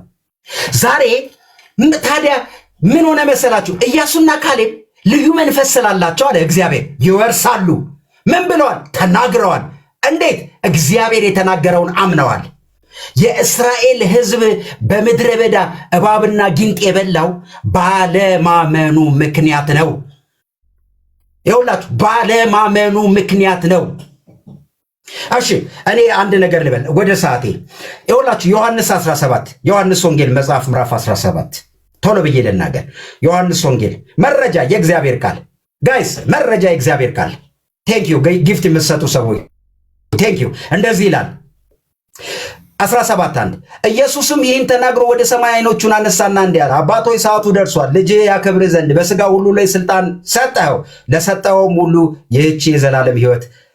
ይህም የዘላለም ሕይወት ነው። የሰጠኸውንም ልጅህን አክብረው። እውነተኛ አምላክ ብቻ የሆንከውን አንተን የላከውንም ኢየሱስን ያውቁ ዘንድ ይህች የዘላለም ሕይወት ናት። እኔ ላደርገው የሰጠኸኝን ሥራ ፈጽሜ በምድር አከበርኩ። አሁንም አባት ሆይ ዓለም ሳይፈጠር ባንተ ዘንድ በነበረኝ ክብር አንተ በራስህ ዘንድ አክብረኝ። ከዓለም ለሰጠኸኝ ሰዎች ስምህን ገለጥኩላቸው። የአንተ ነበሩ፣ ለእኔም ሰጠሃቸው፣ ቃልህን ጠብቀዋል አለና እችን ነው የምፈልጋት። ቁጥር 7 የሰጠኸኝን ሁሉ ከአንተ እንደሆኑ አሁን ያውቃሉ። ቁጥር 8 የሰጠኸኝን ቃል ሰጥቻቸዋለሁና እነርሱ ተቀብለዋል፣ ካንተም ዘንድ እንደወጣው በእውነት አወቁ፣ አንተም እንደላከኝ አመኑ። ወዳጆቼ ጌታ ኢየሱስ በምድር ቅድም ብያቸዋለሁ ሲመላለስ ለደቀ መዛሙርቱ የሰጣቸው ምንድን ነው? የሚታመን ቃል። ምን አላቸው? የሰጠኸኝን ቃል ምን አድርጋቸዋለሁ? ሰጥቻቸዋለሁ። እነሱስ ምን አድርገዋል? ተቀብለዋል። ወዳጆቼ እውነተኛ የእምነት ትምህርት የምትቀበሉት ቃል ነው፣ የምትሰሙት ቃል ነው። ደቀ መዛሙርቱ ምን አደረጉት? ይኸውላችሁ ደቀ መዛሙርቱ ጌታ ኢየሱስ ሁሉን ነገር ጨርሶ ለደቀ መዛሙርቱ ሊሄድ ሲል እንደዚህ አላቸው። 12ቱን ጠራቸውና እንደዚህ አላቸው 12ቱንም ሐዋርያት በአንድነት ወደ እርሱ ጠርቷቸው በአጋንንት ሁሉ ላይ ደዌንም ይፈውሱ ዘንድ ኃይል ስልጣን ሰጣቸው። ይፈውሱ ዘንድ ስሙኝ፣ እዚች ጋር እችን ስሙኝ። ይፈውሱ ዘንድ እግዚአብሔር አምላክ እፈውሳለሁ ጌታ ኢየሱስ አላለም። እዚህ ጥቅስ ላይ ይፈውሱ ዘንድ በምድር ላይ ትልቁ ስልጣን ጌታ ኢየሱስ የሰጣቸው ታንክ አይደለም፣ መድፍ አይደለም። ጌታ ኢየሱስ በምድር ላይ ሁሉን ያደረገው በምንድን ነው? በልጅነቱ ስልጣን ነው። በሰውነቱ በልጅነት ሰውነቱ ምን አደረገ? ቃል ይናገር ነበር። ለደቀ መዛሙርቱ ምን ሰጣቸው? አባት ሆይ የሰጠኸኝን ቃል ሰጥቻቸዋለሁ። ቀጥሎ ምን አላቸው? ቃሉን ሰጥቶ ብቻ አይደለም፣ ሂዱ ፈውሱ አላቸው። ቀጥሎስ ለምጻምን ፈውሱ፣ ሙታንን አስነሱ። አሁን የሚያስነሳው ማን ነው? ስሙኛ፣ ይህንን ስሙኝ፣ በደንብ ስሙኝ። የምትሰሙ ሰዎች እምነት እንዲፈጠርላችሁ ነው ምነግራችሁ። ሂዱና ፈውሱን ያላቸው ለምን? መለኮታዊ ስልጣን፣ መለኮታዊ ኃይል በእምነት ቃል ውስጥ አለ። እግዚአብሔር ነገርን የሚሰራው በቃሉ ነው። ቃል የመጨረሻ ባለስልጣን ነው። ወርዶ ፌዝን የማይረዱ ሰዎች የማይረዱት የቃል ስልጣን ምን እንደሆነ አለማወቅ ነው። ቃል ስልጣን አለው። ቃል ይገላል፣ ቃል ይተክላል፣ ቃል ያፈርሳል። የቃል ስልጣን ወርዶ ፌስ ስትቃወሙ ላይፍ ስታይላችሁን እየተቃወማችሁ ነው። ደቀ መዛሙርቱን ምን አላቸው? ሂዱ። ደቀ መዛሙርትም ሄደው ፈወሱ። ጌታ ፈወስ አይልም። ለምን? ቤተ ክርስቲያን ዳግም የተወለደ አማኝ የእግዚአብሔር ቃል ያለው ክርስቲያን አይውላችሁ ስልጣን ተሰጥቶታል። እሺ፣ ስለዚህ ምን አረጉ? ቀጥሎ መጽሐፍ ቅዱስ ምን ይላል? ምሳሌ 13 ቶሎ ቶሎ በሉ። መረጃዬ ሐሜት አይደለም፣ ሐሜት አይደለም። ምሳሌ መጽሐፍ 13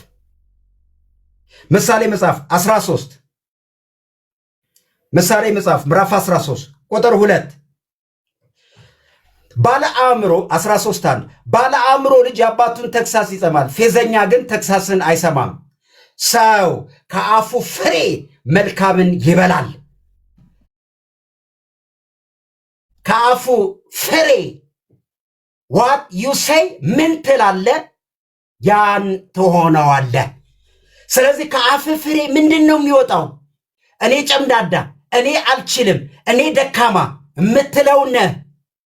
ምትለውነ እኔ የእግዚአብሔር ልጅ ነኝ፣ እኔ ዳግም የተወለድኩ አዲስ ፍጥረት ነኝ፣ እኔ ከብሬያለሁ፣ እኔ በአብ ቀኝ ነኝ። ምንድን ነው የምትለው? ሰው ከአፉ ፍሬ መልካምን ይጠግባል። ስለዚህ ወርድ ኦፍ ፌዝ ንግግር አለው። ወርድ ኦፍ ፌዝ እምነት አለው። አልችልም ብለህ መተህ ምን ልትል ነው? የተናገርከው ቃል ይወርሳሃል። የተናገርከው ቃል ይይዛሃል። ጋይስ አንድ ነገር በጣም ተረዱኝ። ምን ይላል መሰላችሁ? ጌታ ኢየሱስ ክርስቶስ በምድር በነበረበት ዘመን ይውላችሁ፣ በምድር በነበረበት ዘመን ወደሆነ ከተማ ገብተህ ጌታ ኢየሱስ ምን እንዳለ ታውቃላችሁ? ባለማመናቸው ምክንያት ሳይፈውሳቸው ሄደ። ለካ አለማመንም እንዳትፈወስ ያደርጋል። እዚህ ያለማመን የሚሰብኩ ሰዎች ከበረከታችሁ ጋር አያገናኟችሁም። ያለማመንን የሚሰብኩ ሰዎች ከዴስቲኒያችሁ ጋር አያገናኛችሁም። የእናንተ ዴስቲኒ እዚህ የእግዚአብሔር ቃል ውስጥ ነው ያለው። የእግዚአብሔር ቃል ወደ እናንተ የሚመጣው በእምነት ቃል ነው። የእምነት ቃል ይኸውላችሁ መጽሐፍ ቅዱስ እችን ልበላችሁ፣ እምነት ከመስማት ነው፣ መስማት በእግዚአብሔር ቃል ነው አደለ? አለማመን በሐሰተኛ መረጃ ነው። አሁን ይኸውላችሁ ሙለታ ይዞ የመጣው በሙሉ እምነት ይፈጥርልሃል። ሰላም በለው ሲፈስርልን ራሱ ድክም ምን ያለኝ ምን እምነት አይፈጥርማ። የእምነት ቃል ምን ታምናለህ? ምን ታምናለህ? እኔ እምነት ከመስማት ይኸው እየነገርኳችሁ ነው። የእግዚአብሔር ቃል ተሰጥቷቸዋል። የእግዚአብሔር ባህሪ የምንለው መናገር ነው። አንተስ ከእግዚአብሔር የወሰድከው እግዚአብሔር ለአንተ የሰጠ ነገር ምንድን ነው? የእግዚአብሔር ቃል። ምን ታደርጋለህ? ሰው ከአፉ ፍሬ መልካምን ይጠግባል። እሺ ሙሉዬ፣ እሺ ቴንክ ይቅርታ። እሺ 20 ደቂቃ አለ። ጥያቄን ቀጥል እዚሁ። እኔ ነው የምጠይቀው? አዎ ቀጥል። ቴንክ ዩ ሙለታ፣ አመሰግናለሁ። የመጀመሪያው ጥያቄ ሙለታ፣ እግዚአብሔር ህዝብ ሰጥቶ እየሰማ ላለው ህዝብ የመጀመሪያ ጥያቄ ምን መሰለ? አንተ በጣም ያው የተወደድክ በጣም ጎበዝ አንባቢ ነህ፣ ብዙ ነገር ታውቃለህ። ለምንድን ነው አንተን ለሚሰሙ ሰዎች የእግዚአብሔር ቃል የማትናገረው? የተሳሳተ መረጃ በዚህ ሁሉ ያወራኸው ከበደ እንትን አለ ምናምን ነው። ስለዚህ እኔ ጥያቄ ምን እንደሆን ታውቃለህ? ይዛሃቸው የመጣሃቸው ለዲቤታችን የማይመጥኑ እኛ ወርድ ኦፍ ፌዝ የእግዚአብሔር ቃል ነው አይደለም፣ ምንድነው የምናምነው ምንድነው እያልን ለዚህ ሙግት የሚሆነውን ተገቢ የሆነ መረጃ አምጥተሃል ብዬ የመጀመሪያው ጥያቄ ያመጣሃቸው መረጃዎች እንደ እግዚአብሔር ቃል የሆኑ አይደሉም። ስለዚህ ጥያቄ ምንድነው የምታምነው? ሙሌ ምንድነው እምነትህ? እስኪ ባጭሩ አብራር። ምንድነው? ይቆርጣል ይፈርጣል አልከኝ፣ በሽታ ምናምን ድህነት ብለኛል። ኖ እምነትህ ምንድነው የምታምነው? ሙሌ ልስጥህ። ኦኬ ጥሩ። እንግዲህ የኔ ስለ ወርድ ኦፍ ፌዝ ስለ እምነት ያለኝ አመለካከት አክቹሊ ወርድ ኦፍ ፌዝን በተመለከተ ምንድነው እምነትህ የሚለውን ነገር ነው የጠበቅኩት። ግን እድሉ ስለሰጠኝ ስለ ራሴም ላብራራ። ጥሩ ነው። እንዲሁም ጥሩ እድል ሰጠኝ። እግዚአብሔር አምላክ ይባርክ። እኔ እምነት ብዬ እኛ ወንጌል ማለት በቃ ወንጌል አማኝ እኛ ላለው ባይዘው በዚህ ጉዳይ ላይ በጣም እርግጠኛ ሆኜ ነው የምናገረው። እኛ ወንጌላውያን አማኞችን የምናምነው እምነት ማለት በእግዚአብሔር ተስፋ ቃል ላይ እግዚአብሔር የተናገረው ተስፋ ቃል በማመን በእግዚአብሔር መደገፍን እግዚአብሔር ላይ መደገፍን እግዚአብሔር ያደርጋል እግዚአብሔር ይችላል ብሎ በእግዚአብሔር መደገፍን እንጂ እኔ ኮንፌስ በማድረግ እኔ በመናገሬ ፖዚቲቭ ኮንፌሽን በመናገር እማመጣው ነገር አለ ብዬ በእምነቴ ላይ ማድረግ አለ ወይ ደግሞ በመናገራቸው የእምነት ቃላት ኃይል ጉልበት ሳይሆን የኔ እምነት እግዚአብሔር ያደርጋል ብዬ በእግዚአብሔር ላይ እንደ እግዚአብሔር ፈቃድ የእግዚአብሔርን ተስፋ ቃል እጠብቃለሁ እንጂ እኔ ኮንፌስ ስላደረኩ የሚሆን ነገር አለ እኔ ኮንፌስ ፖዚቲቭ ነገር ስለተናገርኩ የሚሆን ነገር አለ ብዬ አላምንም ማለት ነው አሌክስ። ስለዚህ የኔ እምነት እግዚአብሔር ያደርጋል እግዚአብሔር ለተናገረው ተስፋ ቃል ይፈጽማል ብዬ ከአባቶቼም የተማርኩት እሱን ተስፋ ቃል ይፈጸም ዘንድ እጠብቃለሁ። ስለዚህ ይሄንን ነው የወርድ ኦፍ ፌዝን በተመለከተ ግን ቅድም እንደተናገርኩት እምነቴ ላይ ነው የምደገፈው። እኔ እግዚአብሔር እምነት ሰጥቶኛል። ስለዚህ እምነቴ ላይ እምነት አለኝ፣ እምነቴ ላይ ይደገፋለሁ፣ በእምነቴ እፈጥራለሁ እሰራለሁ ነው። ስለዚህ በእምነቴ እፈጥራለሁ እሰራለሁ የሚለው ነገር እኛ አንቀበል። እኛ በዚህ ጉዳይ ላይ እኛ ብዬ ነው የምናገረው። ባይዘው ጨርሻለሁ። ቀጣይ ጥያቄ መጠየቅ ትችላለህ። በጣም አሪፍ። ሙለታን ቀጥተኛ መጠየቅ ያው ሲምፕል እናርገው ብለን ነው። ሙለታ አማኝ ነህ አንተ? ኦፍ ኮርስ አማኝ ነኝ። ማምነው ግን እምነቴን ሳይሆን እግዚአብሔርን ነው ማምነው። እሺ አሁን እኔ ሙለታ አማኝ ነኝ ስትል የመጀመሪያው ነገር አሁን ባለን በዚህ ክርክር ውስጥ ወርድ ኦፍ ፌዝን እውነቴን ነው የምልህ፣ ወርድ ኦፍ ፌዝን ስትቃወመው የተቃወምክበት መንገድ ያው ማለት ሰሚው ነው። አንድ መጽሐፍ ቅዱሳዊ መረጃ የለም አንድ ማለት ነው። ጥያቄ አድርገው መጽሐፍ ቅዱሳዊ መረጃ የለም ምናምን እሱን ሐሳብ ማጠቃለያ ላይ ሰጣለሁ። እሺ ጥያቄ ምን መሰለህ? ችግር የለውም። ጥያቄ ምን መሰለህ? እሺ አንተ የዚህ አሁን ቅድም ያነበብከው የነ ኬኔት ሀገን መጽሐፎች ቅድም ደግሞ ቪዲዮ ማስረጃዎች ይዘህ መጥተሃል። ይዛቸው የመጣቸው መረጃዎችህ በእውነት ማለት ነው በወንጌል አማኝ ውስጥ እንደሆኑ አታውቅም? ጥያቄ ለምን መሰለ? ሁለታችንም በወንጌል አማኝ እንዳለን ይታመናል። ሐሰተኛ ብለህ የምታምነው ነገር ቢሆን እነዚህ ሰዎች እኮ በወንጌል አማኝ ውስጥ ነው ያሉት። ኦኬ ልናገር፣ ጥያቄ ነው። በወንጌል አማኝ አሉ ወይ ነው ጥያቄ ነው አይደለ? አይ ያሉ ናቸው እንጂ አይደለም። ጥያቄ ጠይቀኝ፣ ድምዳሜ አትፈልግም። አንተማ አሉ ብለህ ነው የምትለው። አሉ ወይ ከሆነ እኔ ልመልስ። ጥያቄ እነዚህ ሰዎች በወንጌል አማኝ ውስጥ አሉ አይደል? ናቸው? የሉ ወንጌል አማኝ ውስጥ ያሉ አይደሉም። በአብያተ ክርስቲያናት ህብረት ላይ በአብያተ ክርስቲያናት ዘንድ ወርድ ኦፍ ፌዝ የተወገዘ ነው። የምንቀበላቸው አይደሉም፣ የሉም ማለት ነው። በአብያተ ክርስቲያናት ህብረት ላይ የሉም። በጣም አሪፍ። ስለዚህ እነዚህን ሰዎች አንተ ይዛቸው የመጣቸው ሰዎች ማለት ነው ስለነሱ ምንም የምከራከረው ነገር ባይኖርም ይዘው የመጣኸው የሉም ብለህ የምትላቸው ሰዎች በትምህርት በተለያየ አይነት መንገድ እንደው ባጭርም ሰዓት ስለሆነ ማለት ነው ላመጣኸው ነገር መረጃ ነው ብለህ ይዘው የመጣኸው ነገር ትምህርትም እንደ እውነቴን ነው ብለህ ትምህርት ጥያቄው ላይ ማለት ነው ትምህርትም ያዳበርከው ነገር ቢኖር የተሻለ ነው ብዬ አምናለሁ። ያው ጥያቄ እኔ ብዙ ያው ልቤ ጥሩ ስለሆነ ስለምወድ ይኸው ነው። ቅድም ግን ያነሳቸው ስለ ብልጥግና ስለ ጤንነት ምናምን ብለሃል። እነሱ ሌላ ርዕስ ናቸው። እኔ ጥያቄ ጨርሻለሁ። የምጠይቀኝ ካለ ጠይቀኝ። እኔ ጥያቄን ጨርሻለሁ። ኦኬ በቃ ጥያቄ ከጨረስክ እንግዲህ እኔ ልቀጥል። 20 ደቂቃ ነው የሚኖረኝ። እኔ ልቀጥል። እኔ ወደ ጥያቄ ልሂድ።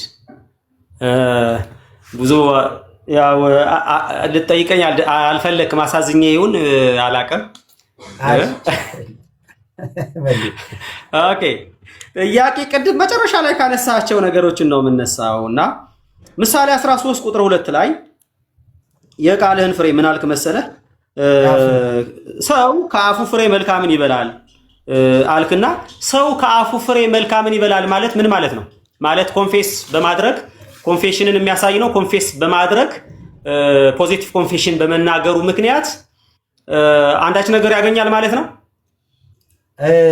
ሰዓቴን ለመጠቀም ነው። በጣም ብዙ ጥቅሶች ይዣለሁ፣ ግን ከፈቀድክልኝ ምን ይላል መሰለ? ተመጣጣኝ ማለት ነው። ምን ይላል? የጻድቅ አንደበት የህይወት ዛፍ ነው ይላል። ቀጥሎ ምን ይላል መሰለ? ከንግግር ጋር ቅድምም ስንነሳ የተናገርኩት ሰው በልቡ አምኖ በአፉ መስክሮ ከሚለው ያለ ተያያዥ ስለሆነ ማለት ነው። ይሄ ጥቅስ የሚለው ምን መሰለ? ሰው ከአፉ ፍሬ ማለት ንግግር ነው። ከአፍ የሚወጣው ንግግር የእግዚአብሔር ቃል ፖዚቲቭ ኮንፌሽን ነው አይደለ? አዎ ፖዚቲቭ ኮንፌሽን በመናገር ይሆናል እንደ እግዚአብሔር ፖዚቲቭ ኮንፌሽን።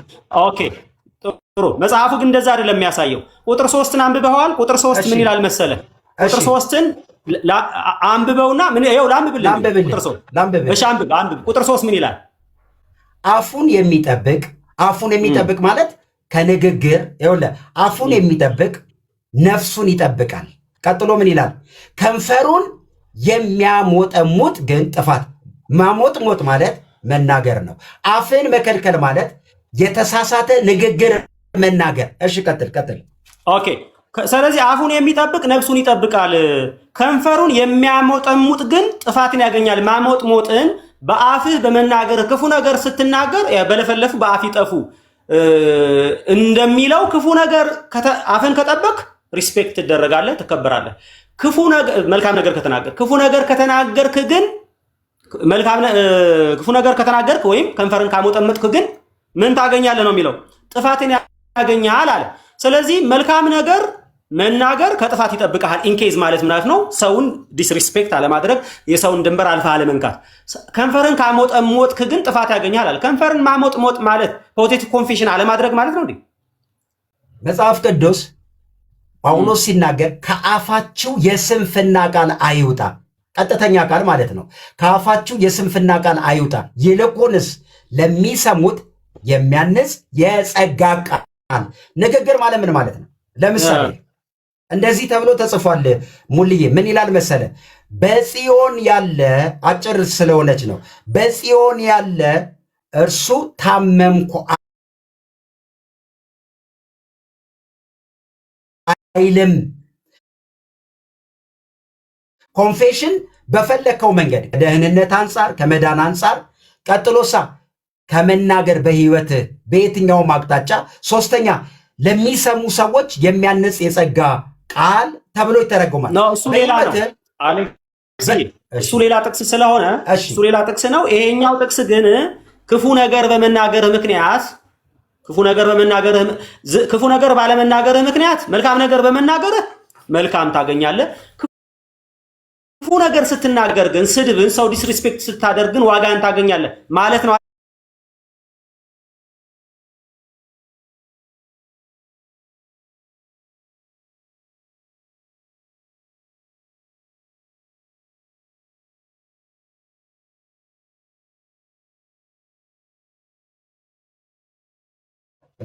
ቀጥሎ የምጠይቅህ ኢያሱ ካሌብን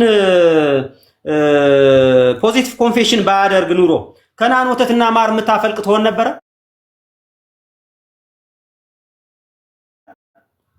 አስቀድሞ እግዚአብሔር ስለዛች ከተማ ምን እንደምትመስል ነግሯቸው ስለነበረ እዚያ ከተማ የሚገቡበትን ፒክቸርና እምነት በልባቸው ተፈጥሮላቸው ስለነበረ እነዚህ ሰዎች ሄደው ያዩትን ከተማ መጥተው ሲናገሩ ያዩትን የሰሙትን የእምነት ቃል ነው የነገሩት። ምንድነው ያዩት?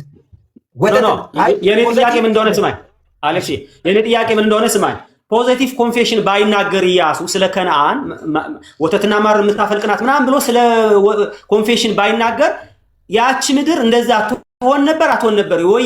የኢያሱ ኮንፌሽን ምድሯ ላይ ምን የቀየረው ነገር አለ? የሆነውን እኮ ነው መተው ይኸውልህ፣ የሆነውን ነው መተው የነገሩት አይደል ሙሌ? የሆነውን ከተማይቱ ወተትና ማር የተቀየረ ነገር የለም።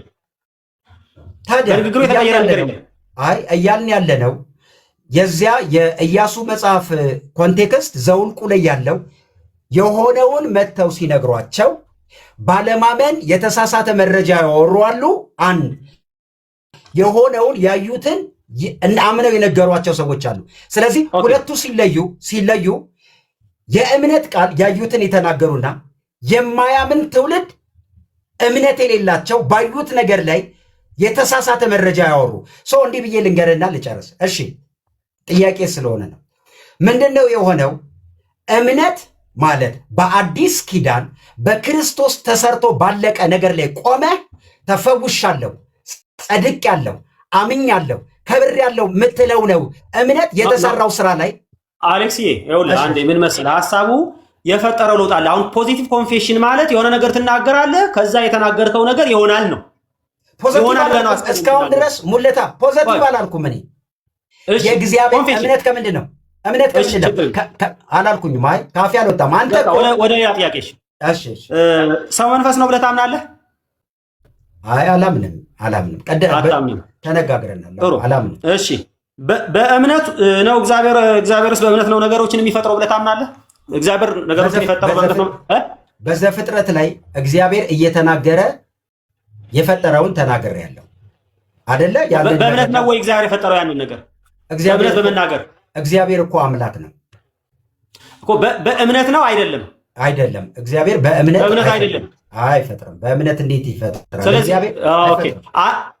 ኦኬ ጥሩ። እንግዲህ ቅድም ተናግሬያለሁ። የሃይማኖቶቹ መምህራን የሚናገሩትን ነገር ቅድም አስቀምጫለሁ። አሁን ስለ ወርድ ኦፍ ፌዝ ምንድን ነው የሚለውን ነገር አታውቁም ስላልክ በትክክል ግን የሚሉትን ነገር አስቀምጫለሁ። ለማንኛውም ልቀጥል። እሺ አንተ የምታደርገውን ነገር በእምነት ነው አይደለም የምትፈጥረው? በእምነት ነው አይደለም የምታደርገው? ሁሉንም ነገር በእምነት ነው የማደርገው። በእምነት ነው የምታደርገው። ስለዚህ አንተ የምታምነውን እግዚአብሔርን ነው ወይስ እምነትን ነው የምታምነው? እግዚአብሔርን ነው። እግዚአብሔር ነው የምታምነው? አዎ። ስለዚህ እግዚአብሔር የምታምን ከሆነ እግዚአብሔር እንደ ፈቃዱ ነው የሚያደርገው ወይስ እንዳንተ እምነት ነው የሚያደርገው? እንደ ፈቃዱ ነው። እንደ ፈቃዱ። ስለዚህ አንተ አምነህ የተናገርከውም ላይሆን ይችላል ማለት ነው ፈቃዱ ካልሆነ። የፈቃዱ ማለት ምን ማለት ነው? ፈቃዱ ማለት ሲብራራ የእግዚአብሔር ፈቃድ በክርስቶስ በኩል አልቆ ወደ እኔ በወንጌል የመጣ ነው። ያንን ፈቃድ አምኜ በህይወቴ ያንን እምነቴን ምን አደርጋለሁ? መጽሐፍ ቅዱስ ሲናገር አመንኩ፣ ስለዚህ ተናገርኩ።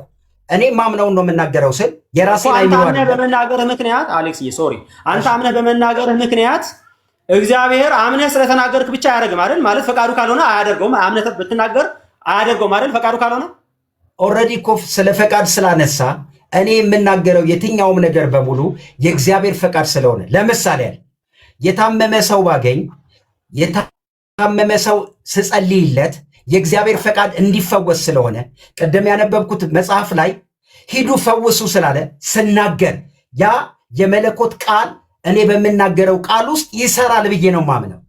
እያንዳንዱ ኤቭሪ ኢንዲቪዥዋል ይፈወሳል ያለው የት ነው መጽሐፍ ቅዱስ? ማለት ለምሳሌ ኢዮብ ታሞ እያለ ብታገኘው አንተ ብትጸልይለት፣ ጸሎት ከሁኔታው አይነሳም። ያው እንደምታውቀው ጸሎት ከሁኔታው አይነሳም። የኔን ድርሻ ነው የምነግርህ። የኔ ድርሻ እጆቻቸውን ይጭናሉ፣ ድውያን ይፈወሳሉ። ቃሉ የታመነ ነው። ምን ተብሎ ተጽፏል? መጽሐፍ ቅዱስ ሂዱ ድውያንን ፈውሱ። እግዚአብሔር ፈቃዱም በቃሉ ላይ ስለገለጠ እኔ ለእግዚአብሔር ቃል ታማኝ ሆኜ የእግዚአብሔርን ቃል አፕላይ ያደርጋለሁ።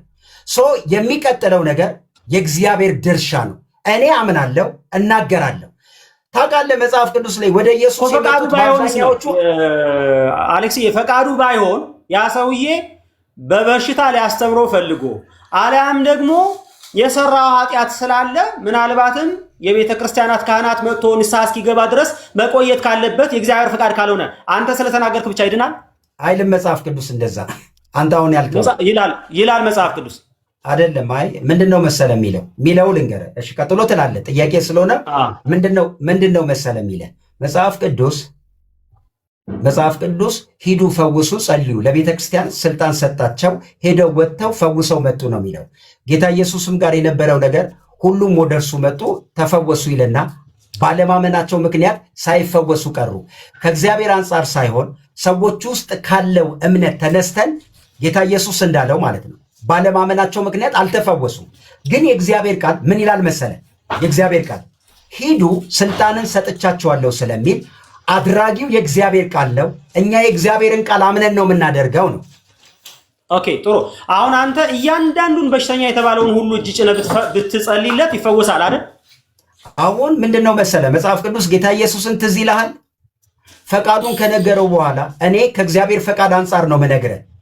አየህ፣ ከእግዚአብሔር ፈቃድ አንጻር እኛ አማኝ ነን። ስማችን ራሱ አማኝ ነው። መጽሐፍ ቅዱስ ሁኔታውን ሳይሆን የእግዚአብሔርን ቃል በመታዘዝ ውስጥ ስላለ ነገር ነው ማወራ። ያ ማለት በእኔና በሙለታ መካከል ስለ እምነት ልዩነት መረዳት፣ ስለ መንፈሳዊ ነገር እውቀት መረዳት። አሌክስዬ እንትን ጥያቄና መልስ ስለሆነ ቀጥታ እንድትመልስልኝ ሰው አይ ቀጥታ እንድትመልስልኝ ላይፈወስ ይችላል። ለምን ነው የማይፈወሰው? መጽሐፍ ቅዱስ ባለማመናቸው ምክንያት ይላል። እግዚአብሔር ስላልፈቀደ አይደል? አይልም። አይ ባለማመናቸው ምክንያት። ጢሞቴዎስ የሆድ በሽታ ነበረው መጽሐፍ ቅዱስ እንደሚናገር። አሁን ምን መሰለ የጢሞቴዎስ የሆድ ህመምና አሁን የምናወራው ነገር ጳውሎስ ለሆድ ህመም የወይን ጠጅ ጠጣ ሲለውና እኛ ስለምናወራው ስለ እምነት ቃል በመስቀል ስለተሰራ ስራ ስናወራ ያመው ነበር። አይ ያመውም ነበር ነው። አይ በሽታ የእግዚአብሔር ፈቃድ ነው አይደለም ርዕሳችን። ኖ ጥያቄን ብቻ መልስልኝ፣ ችግር የለውም። ያመው ነበር አልነበረም? ታሟል እንጂ ያልተፈወሰው እምነት ስላልነበረው ነው። እሱ መጽሐፍ ቅዱስ ቤዝ የሚያደርገው አማኙ ባለው እምነት ላይ ነው። መጽሐፍ ቅዱስ እኛ የምናወራው እግዚአብሔር ከሰራው ስራ ቤተክርስቲያን ካላት ስልጣን ነው። እምነት ከግለሰብ አይነሳም። እንደምታውቀው ከሙለታ ከአሌክስ አይነሳም። እኛ መጽሐፍ ቅዱስ በሚለውና እምነት በሰዎችም ኤክስፒሪየንስ ላይ ቤዝ አያደርግም። እምነት እኮ ስንል እግዚአብሔር ልለፈው ይሄንን ጥያቄ አፍሮዲጡ ታሞ ነበር አልታመመም? ታሟል። መጽሐፍ ቅዱስ ላይ የታመሙ አሉ፣ የተፈወሱ አሉ። ችግር የለም። ኦኬ አይ ጳውሎስ ጸልዮለታል አልጸልየለትም? ጸልዮለታል። ከዛ ወዲያው ነው የተፈወሰው። መጽሐፍ ቅዱስ ላይ ወዲያው የተፈወሱ አሉ፣ እየቆዩ የተፈወሱ የዳኑ አሉ፣ ከሙታንም የተነሱ አሉ አይደለ? ከሙታን የተነሱ አሉ። እነዛ 10 ለምጻሞች ወዲያው የተፈወሰ አለ፣ ቀስ ብሎ የተፈወሰ አለ። ምክንያቱም ፌዝ ፕራክቲስ የሚደረግ ነገር ስለሆነ። እሺ ኦኬ። አዎንታዊና አሉታዊ ንግግሮች በህይወታችን ላይ ተጽዕኖ ይፈጥራሉ ብለህ ታምናለህ አይደል? ግዴታ ነው። ልለፈው ያላግማል ግዴታ ነው፣ ይፈጥራሉ። ኦኬ አንተ የሰዎችን ድህነት ክሌም ስላደረክ ሰዎች ይድናሉ ብለህ ታምናለህ? ደህንነት በሰዎች ልብ ውስጥ የሚፈጠር የእምነት ቃል በሚሰሙት የሚታዘዙት ነው። እኔ ስለ አንተ ክሌም ስላደረክ ይድናል አይድንም? ኧረ አይደለም። የሰው ፈቃድ የሚባላል። የኬኔት ሀጌን ትምህርት አትቀበልም ማለት ነው? የእግዚአብሔር ቃል ነው የምቀበለው። ኦኬ፣ አትቀበልም። ኦኬ፣ ጄኒን የሆነ ፌዝ ያለው ሰው ይታመማል? መጽሐፍ ቅዱስ ሰዎች ይታመማሉ አይታመሙም አይልም። መጽሐፍ ቅዱስ በመገረፉ ቁስል ተፈውሳቸዋል። ነው ሊታመም ይችላል ወይ ነው እየጠየቁ ያለው? ሰው ሊታመም ይችላል። እንዴት ሊታመም ይችላል? አማኝ ነው ትክክለኛ እምነት እያለው ሊታመም ይችላል። ሰው ሊታመም ይችላል። ግን ይኸውልህ ሙሌ፣ ግን ፌዝ ሌቭል ስለሆነ አሁን ሌላ ጊዜ ስለ ፈውስ እናወራለን። ሙለታ ማይታመም እምነት ይኸውልህ፣ ማይታመም እምነት እየታመመ የሚፈወስ እንደዚህ እያልን እምነትን እንለያለን። ኦኬ እሺ፣ ከታመመ በኋላስ ፈውስን ክሌም ያድርግ? ተፈውሻለሁ አልታመምኩም ብሎ በሽታውን ይካድ ወይስ እግዚአብሔር እንዲፈውሰው ይጸልይ? መጽሐፍ ቅዱስ በሁለቱም ነገር ነው። እንዲፈውሰው እግዚአብሔር ይጸልያል። ስለ ፈውስ እናወራለን ብያለሁ። ዳግም ስትወለድ ውስጥ የተካፈልከው ህይወት አለ። ያ ህይወት ጤነኝነት ነው። ያ ጤንነት ግን እንዴት በስጋ ይገለጣል? እውቀት ግዴታ እውቀት ሰው የኔ ጥያቄ ምንድን እንደሆነ አሌክስዬ፣ ያ የታመመ ሰው ይጸልይ ወይስ በሽታውን ክዶ በቃ ጤነኛ ነኝ ድህነቴን በቃ ያስኩት ወረስኩት እምነቴን ክሌም አደረኩ ምናምን ይበል ወይስ እግዚአብሔር እንዲፈውሰው ይጸልይ? እንደ እግዚአብሔር ፍቃድ እግዚአብሔር ቢፈውሰው ብሎ እግዚአብሔር ይጸልይ ወይስ ክሌም ያደርግ? በቃ ተፈውሻለሁ በሽታዬን ክጄዋለሁ ይበል ወይስ ይጸልይ? የትኛው ነው? የመጀመሪያው ነገር እቺን ትንሽ አንድ ደቂቃ ፍቀድልኝ። የመጀመሪያው ነገር የምናምነው ሁኔታውን አይደለም፣ የእግዚአብሔርን ቃል ነው። ለምሳሌ ያህል ሙሌ አንድ ኃጢአተኛ ሰው ወደ እግዚአብሔር ሲመጣ መጽሐፍ ቅዱስ ምንድን ነው የሚለው? በክርስቶስ ጸድቀሃል። ወዲያውኑ የሚሆነው ምንድን ነው? እምነት በክርስቶስ ባለ ጽድቅ ስለሚሆን ኮንፌስ ታደርጋለህ። ኃጢአተኝነትንና ዓለማዊ ምኞትን ክደን እምነት በክርስቶስ ስራ ላይ ቤዝ ያደርጋል። ሁለተኛ የታመመ ሰው ሲመጣ ይጸልያል። ምን ብሎ? እግዚአብሔር እንደሚፈውሰው ያመነ ኮንፌስ ያደርጋል። ሶስተኛ ምንድን ነው? አንተ እኮ የምታምነው የእግዚአብሔር ቃል ስለሆነ የምትናገረው ሁኔታውን አይደለም። ምን ብለህ ትናገራለህ? በመገረፉ ቁስል ተፈውሻለሁ። የእግዚአብሔር ቃል መለኮታዊ ጤንነት ውስጥ ያለ የእምነት ህይወት፣ የእግዚአብሔር ህይወት በእኔ ውስጥ ስላለ ጻድቅ በእምነት በህይወት ይኖራል። የሚታየውን ማን ያምናል? አሁን የማየውን አይደለም፣ ቃሉን አምናለሁ። ሁኔታውን አላምንም፣ የእግዚአብሔርን ቃል አምናለሁ እያልኩ ኮንፌስ አደርጋለሁ። የቃል ባህሪ ምንድን ነው? ሁኔታን መቀየር ነው። የቃል ባህሪ ምንድን ነው? ፈውስ የተሸከመ ነው። የቃል ባህሪ ምንድን ነው? የሌለን ወደ መኖር ማምጣት ነው። ይቅርታ። እሺ ኦኬ፣ እኔ ጀስት ፈታ ብለህ እንትን እንድትል ነው። አሁን ግን ጥያቄ አሁን መልሼ እጠይቅሃለሁ እንድታብራራ ያው ጊዜ ልሰጥህ ብዬ ነው። ስለዚህ ኮንፌስ ማድረግ ነው ያለበት ወይስ እንደ ፈቃድህ ማለት ነው ያለበት? እምነት ፈቃዱ ላይ ነው የቆመው። እችል አብራራ። ደጋገምካት። ምን ይላል መሰለህ? አንደኛ እንደዚህ ብለህ እንድትጀምርልኝ ብዬ ነው። ለምሳሌ እሺ እንደዚህ ብለህ ጀምርልኝ። አይ እግዚአብሔር ሆይ ፈቃድህ ቢሆን ፈውሰኝ ማለት የለበትም ወይም አለበት? ወይም ደግሞ አይ ኮንፌስ ነው ማድረግ ያለበት አንዱ ላይ ማለት ነው። የትኛው ላይ ነው? በጣም እሺ። እግዚአብሔር ሆይ ፈቃድህ ቢሆን ፈውሰኝ አይባልም። አዎ። ስለዚህ በሽታውን ይካድና ኮንፌስ ያድርግ አይደል? በቃ ተፈውሻለሁ ደህና ነኝ ምናምን ይበል። በጣም አሪፍ። ፈቃዱ የእግዚአብሔር ፈቃድ ኦልሬዲ ስለታወቀ ሙሌ የእግዚአብሔር ፈቃድ ኦልሬዲ አሁን እኮ ምን አለ መሰለህ? የእግዚአብሔር ፈቃድ ምን እንደሆነ ታውቁ ዘንድ በአይምሯችሁ መታደስ ተለወጡ እንጂ ይህን ዓለም አትምሰሉ። አሁን የእግዚአብሔርን ፈቃድ የሚያሳውቅ እውቀት ሲያገኝ አንድ ሰው በክርስቶስ በኩል የሆነው ፈቃድ በእኔ ህይወት ውስጥ እንዲፈጸም አምኛለሁ። ስለዚህ ገና እንዲሆን አይደለም። እሺ ሙሌ እባክህ አንድ ጥያቄ ልጠይቅህ ፍቀድልኝ። አንተ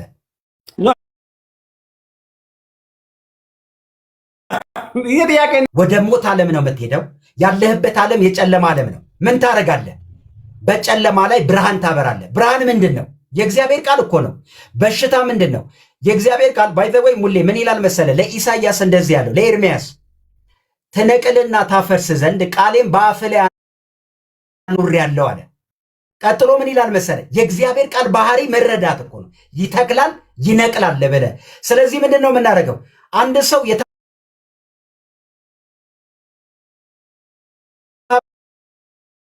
ነው የሚጀምረው። ኦኬ ጥሩ እሺ። ስለዚህ አንተ የመንቀልና የመትከል ስልጣን አለ አይደል? አፍህ ላይ በደንብ አለ። ሁላችንም አለን። የእግዚአብሔር ልጅ ሁሉ አለ። ደግሞ ትነቅላለህ አይደል? አዎ። ኦኬ ጥሩ። ሰው ድሃ ሊሆን ይችላል።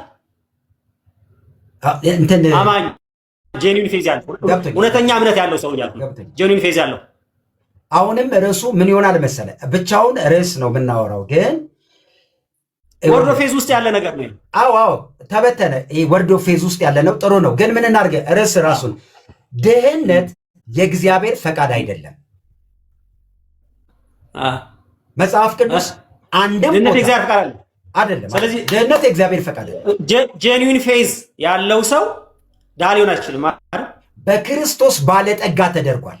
አሁን እኔ ማምነው ይኸውልህ አንድ ሰው ጄኒን ፌዝ ያለው ሰው ድሃ ሊሆን አይችልም። ይችላል አይችልም? ድሃ አይደለም እንጂ ድሃ አይደለም። ብልጥግና ምንድነው እንተረጉመዋለን። ድሃ አይደለም። አማኝ ድሃ አይደለም። አማኝ ድሃ ነው እንዴ? ድሃ አይደለም። እሺ ግን ቅድም ይችላልው መንቀሉና መትከሉ ባልካት መንገድ እንደዚህ ለፈን ድህነታችን በዛው ነቅለ ብትነቅላት የኢትዮጵያ ድህነት አሪፍ ነበር። ኧረ ይነቀላል። የተባረከ ሰው በረከትን ነው የሚያካፍለው። ቀጥል። እሺ ኦኬ፣ በጣም ቆንጆ። የት ነው መጽሐፍ ቅዱስ ላይ ሰዎች ድሃ ሊሆኑ አይችሉም፣ አማኝ ሆኖ ጄኒን ፌዝ ያለው ድሃ ሊሆን አይችልም፣ ባለጠጋ ነው የሚሆነው የሚል እስከ አንድ የመጽሐፍ ቅዱስ ክፍል ጠቅስ። ይኸው አንደኛ ተሰሎንቄ ላይ ምን ይላል መሰለህ? አንደኛ ቆሮንቶስ ምዕራፍ 1 ቁጥር 1 ቁጥር ስንት? ቁጥር 4 ላይ እንደዚህ ይላል። ላምብብል አንደኛ ቆሮንቶስ ምዕራፍ 1። እሺ ሙሌ ሰዓት አልቋል፣ ግን እኔ ወድጄዋለሁ፣ እቀጥላለሁ። አሁን እያወራን ያለ እግዚአብሔር ይኸውላችሁ፣ አሁን እግዚአብሔር ሁላችንንም በክርስቶስ በኩል ባርኮናል። አሁን የአይደንቲቲ ክራይሲስ የለም። ይኸውላችሁ ጨርሻለሁ፣ ግን የአይደንቲቲ ክራይሲስ የለም። ባለጠግነት 3 ነው። አንደኛ መንፈሳዊ ብልጥግና እንላለን። ሁለተኛ ዮሐንስ ምን አለ? በነገር ሁሉ እንዲሳካልህ በነፍስ እንድትበለጥግ። ሁለተኛ የነፍስ ብልጥግና።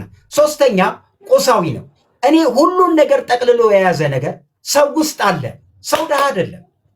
እንኳን እግዚአብሔር ምዕራፍ 1 ቁጥር 4 ግን ስለ ብልጥግና ባለጠጋ ናችሁ የሚል ነገር አላየሁም። ላምብብ ጥቅስ ስለጠየቀኝ እንደዚህ ምን ይላል መሰላችሁ? በክርስቶስ ኢየሱስ ስላመናችሁ በተሰጣችሁ በእግዚአብሔር ጸጋ ምክንያት ሁል ጊዜ ስለ እናንተ አምላኬን አመሰግናለሁ። ለክርስቶስ መመስከሬ በእናንተ ዘንድ እንደጸና በነገር ሁሉ በቃልም ሁሉ በእውቀትም ሁሉ በእርሱ ባለጠጋ ተደርጋችኋል። ትደረጋላችሁ አይደለም፣ ኦልሬዲ ተደርጋችኋል። አንድ ክርስቲያን አማኝ በክርስቶስ ብልጥግና ነው የሚያወራው። አሌክስዬ ስለ ፋይናንስ ብልጥግና ያወራል እዚህ ጋር። ቀደም ብያለሁ። ሁሉም ነገር አንድ ዳግም በተወለደ ክርስቲያን ውስጥ መንፈሳዊ ብልጥግና፣ አካላዊ ጤንነት፣ ብልጥግና ሰላምም ነው። ታውቃለህ፣ ያው ርዕሳችን አይደለም። ባለጠግነት ሰላም ነው። እሺ፣ በነገር ሁሉ ለፈውና በነገር ሁሉ በቃ ሐሳቡን ስለሰጠ ኢየሱስ የዘላለም የእግዚአብሔር ልጅ ነው ብለህ ታምናለህ? ከርዕሳችን ውጪ እሺ፣ ልለፈው ነው። ወርድ ኦፍ ፌዝ ላይ ነን። ወርድ ኦፍ ፌዝ ቀጥል። ወርድ ኦፍ ፌዝ ነው የሚያምን። እሺ፣ ኢየሱስ ሰይጣን ነው ብለህ ታምናለህ? ወርድ ኦፍ ፌዝ ቀጥል። ወርድ ኦፍ ፌዝ ይሄንን አያምኑ? አይ አይደለም። አሁን ወርድ ኦፍ ፌዝ ሙሌ ምንድነው መሰለህ? ወርድ ኦፍ ፌዝ እሺ፣ ዲቤት ከተቀበልክ ምን እናርግ መሰለህ? ድህነትና ባለጠግነትን ምን እናርግ መሰለህ? ከፈለግ ቀጥሎ ደግሞ በሽታና ጤንነት ከፈለግ ኢየሱስ ላይ ማውራት እንችላለን። ግን ወርድ ኦፍ ፌዝ ወርድ ኦፍ ፌዝ እዚሁ ባነሳ ነው የሀብት ብልጥግና መጽሐፍ ቅዱስ ልተው፣ በቃ ችግር የለውም። ስሙዝ የሆነ እንትን ውይይት ለማድረግ ማለት ነው። ስሙዝ የሆነ ውይይት ለማድረግ ማጠቃለያ። እሺ፣ እዚሁ አንድ የመጨረሻ ጥያቄ። እሺ፣ የመጨረሻ ጥያቄ ምን ላድርግልህ መሰለህ? የሚለበስና የሚበላ ካላችሁ ይበቃችኋል አለ። እግዚአብሔርን ለመምሰል ምን ይላል መሰለህ? አንደኛ ጢሞቴዎስ፣ እንዲሁም እያነበብኩ ልንገርህና አንደኛ ጢሞቴዎስ ላይ ይህንን የእግዚአብሔር ቃል እንዴት ታየዋለህ? አንደኛ ጢሞቴዎስ አይ ቲንክ ምዕራፍ 6 ከቁጥር 6 ጀምሮ ኑሮ ይበቃኛል ለሚለው ግን እግዚአብሔር መምሰል እጅግ ማትረፊያ ነው። ወደ ዓለም ምንም እንኳን አላመጣንም፣ አንዳችም ልንወስድ አይችልንም። ምግብና ልብስ ከኖረን ግን እርሱ ይበቃናል ይላል። ዳሩ ግን ብሎ ባለጠጎች ሊሆኑ የሚፈልጉ በጥፋትና ለመፍረስ ሰዎችን በሚያሰጥምና በሚያሰንፍ በሚጎዳም በብዙ ምኞትና በፈተና በወጥመድ ይወድቃሉ አለ። ስለዚህ አንዳች ልንወስድ ስላንቺ ምግብና ልብስ ከኖረን እርሱ ይበቃናል ይላል መጽሐፍ ቅዱስ። ስለዚህ ይሄ ነገር ይበቃናል፣ ብልጥግናን አትፈልጉ መጽሐፍ ቅዱስ ይላል። ስለዚህ አንተ ደግሞ ይህንን ትላለህና ከእግዚአብሔር ቃል ጋር አይጋጭም። በጣም አሪፍ ሙልዬ። ብልጥግና አይደለም ርዕሳችን። ወርድ ኦፍ ፌዝ ልመለስ።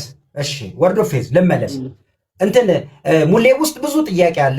የሚቀበል ካለ ብልጥግና የእግዚአብሔር ፈቃድ ነው የሚል በዚሁ ድቤት ጠርቸዋለሁ፣ ችግር የለም። ግን ወርድ ኦፍ ፌዝ ጌታ ኢየሱስ በማቴዎስ 5 እንደዚህ አለ፣ ስለምትበሉት፣ ስለምትጠጡት፣ ስለምትለብሱት አትጨነቁ። ለምንድን? እምነት ከመስማት ነው። እንደዚህ አለ፣ የሰማይ ወፎችን ተመልከቱ፣ አይዘሩም አያጭዱም፣ ጎተራ የላቸውም አለና የሰማዩ አባታችሁ ይመገባቸዋል። እኛ የምናምነው መንፈሳዊ ዓለም በክርስቶስ ውስጥ ያለቀ ነገር ቢሆንም ስለምንበላው፣ ስለምንጠጣው፣ ስለምንለብሰው መንፈሳዊ ነገር የምናምን ሰዎች ሁሉን የያዘ ፓኬጅ በክርስቶስ በኩል ወደኛ መጥቷል። ስለዚህ ባለጠግነት ኤቭሪ ዳይሜንሽን ነው እያልኩ ያለሁት። ወርድ ኦፍ ፌዝ ሁሉንም የእግዚአብሔርን ባለጠግነት ያምናል፣ የእግዚአብሔርን ቃል ያምናል።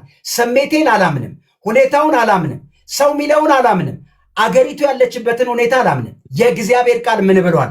የእግዚአብሔር ቃል ተባርካል ካለኝ ተባርክ ያለው፣ አሸናፊ ነህ ካለኝ አሸናፊ ነኝ። አሁን እያልኩ ያለሁት ወርድ ኦፍ ፌዝ ይህን ያጠቃልላል። ኦኬ በቃ ማጠቃለያ ሰጥና እኔም ሰጥቼ አይ ቲንክ ማጠቃለያ 15 ደቂቃ ቢሆን እናድርገው አይደል? ብዙ ነው። 15 ሰው እንዳይሰለች 10 ደቂቃ 5 ሙሌ 5 ብዙ ነው። 5 ይበቃል። 5 እሺ ቀጥልሽ። አንተ 15 ከፈለክ አድርግ፣ እኔ ቁጭ ብዬ እሰማለሁ። እሺ የዛሬው በእኔና በሙሌ መካከል ያለው በእኔና በሙሌ መካከል ያለው የምትሰሙት ሁላችሁም ማለት ነው፣ ሁላችሁ የምትሰሙት በወንጌል አማኝ መካከል ያለ የትምህርት ልዩነቶች ናቸው። መሰረታዊ የሆነ ነገር ላይ አንድ የሚያደርግ ነገር አለ ተብሎ ስለሚታመን ልዩነቶች ግን አሉ። በእኛ ሳይድ ያለው ሁላችንም ይኸውላችሁ ወንጌል አማኝ ሁሉንም በእምነት ያደርጋል፣ ግን እውቀት ስላጠረ ብለን ነው ምናምነው። ለምን እውቀት ያጠረው? ይቅርታ አድርጉልኝ፣ እነ ሙሌ የሚያስተምሩት ህዝብ ማለት ነው ከእውቀት የጸዳ ስለሆነ በሐሰተኛ መረጃና አሁን እኔ ቸርች ውስጥ ቪዲዮና ረገጣውን አውደዋል። ይቅር ስለዚህ ምንድን ነው እንደተመቸ ችግር የለም እንደተመቸ ልዩነቱ የትምህርት ስለሆነ ትምህርቱም እውቀት ላይ ቤዝ ስለሚያደርግ መጽሐፍ ቅዱስ ህዝቤ እውቀት ከማጣቱ የተነሳ ጠፍቷል። ለምን? መጽሐፍ ቅዱስ ምን ይላል? ካህኑን አንተም እውቀትን ጠልተሃልና ከዚህ በኋላ ካህን ልትሆን አትችልም። ይኸውላችሁ ዛሬ መጨረሻ እግዚአብሔር ምስክሬ ነው። እምነት የማያስተምሩ ሰዎች ጋር አትስሟቸው። የዲቤቴ ጥሪ ይሄ ነው።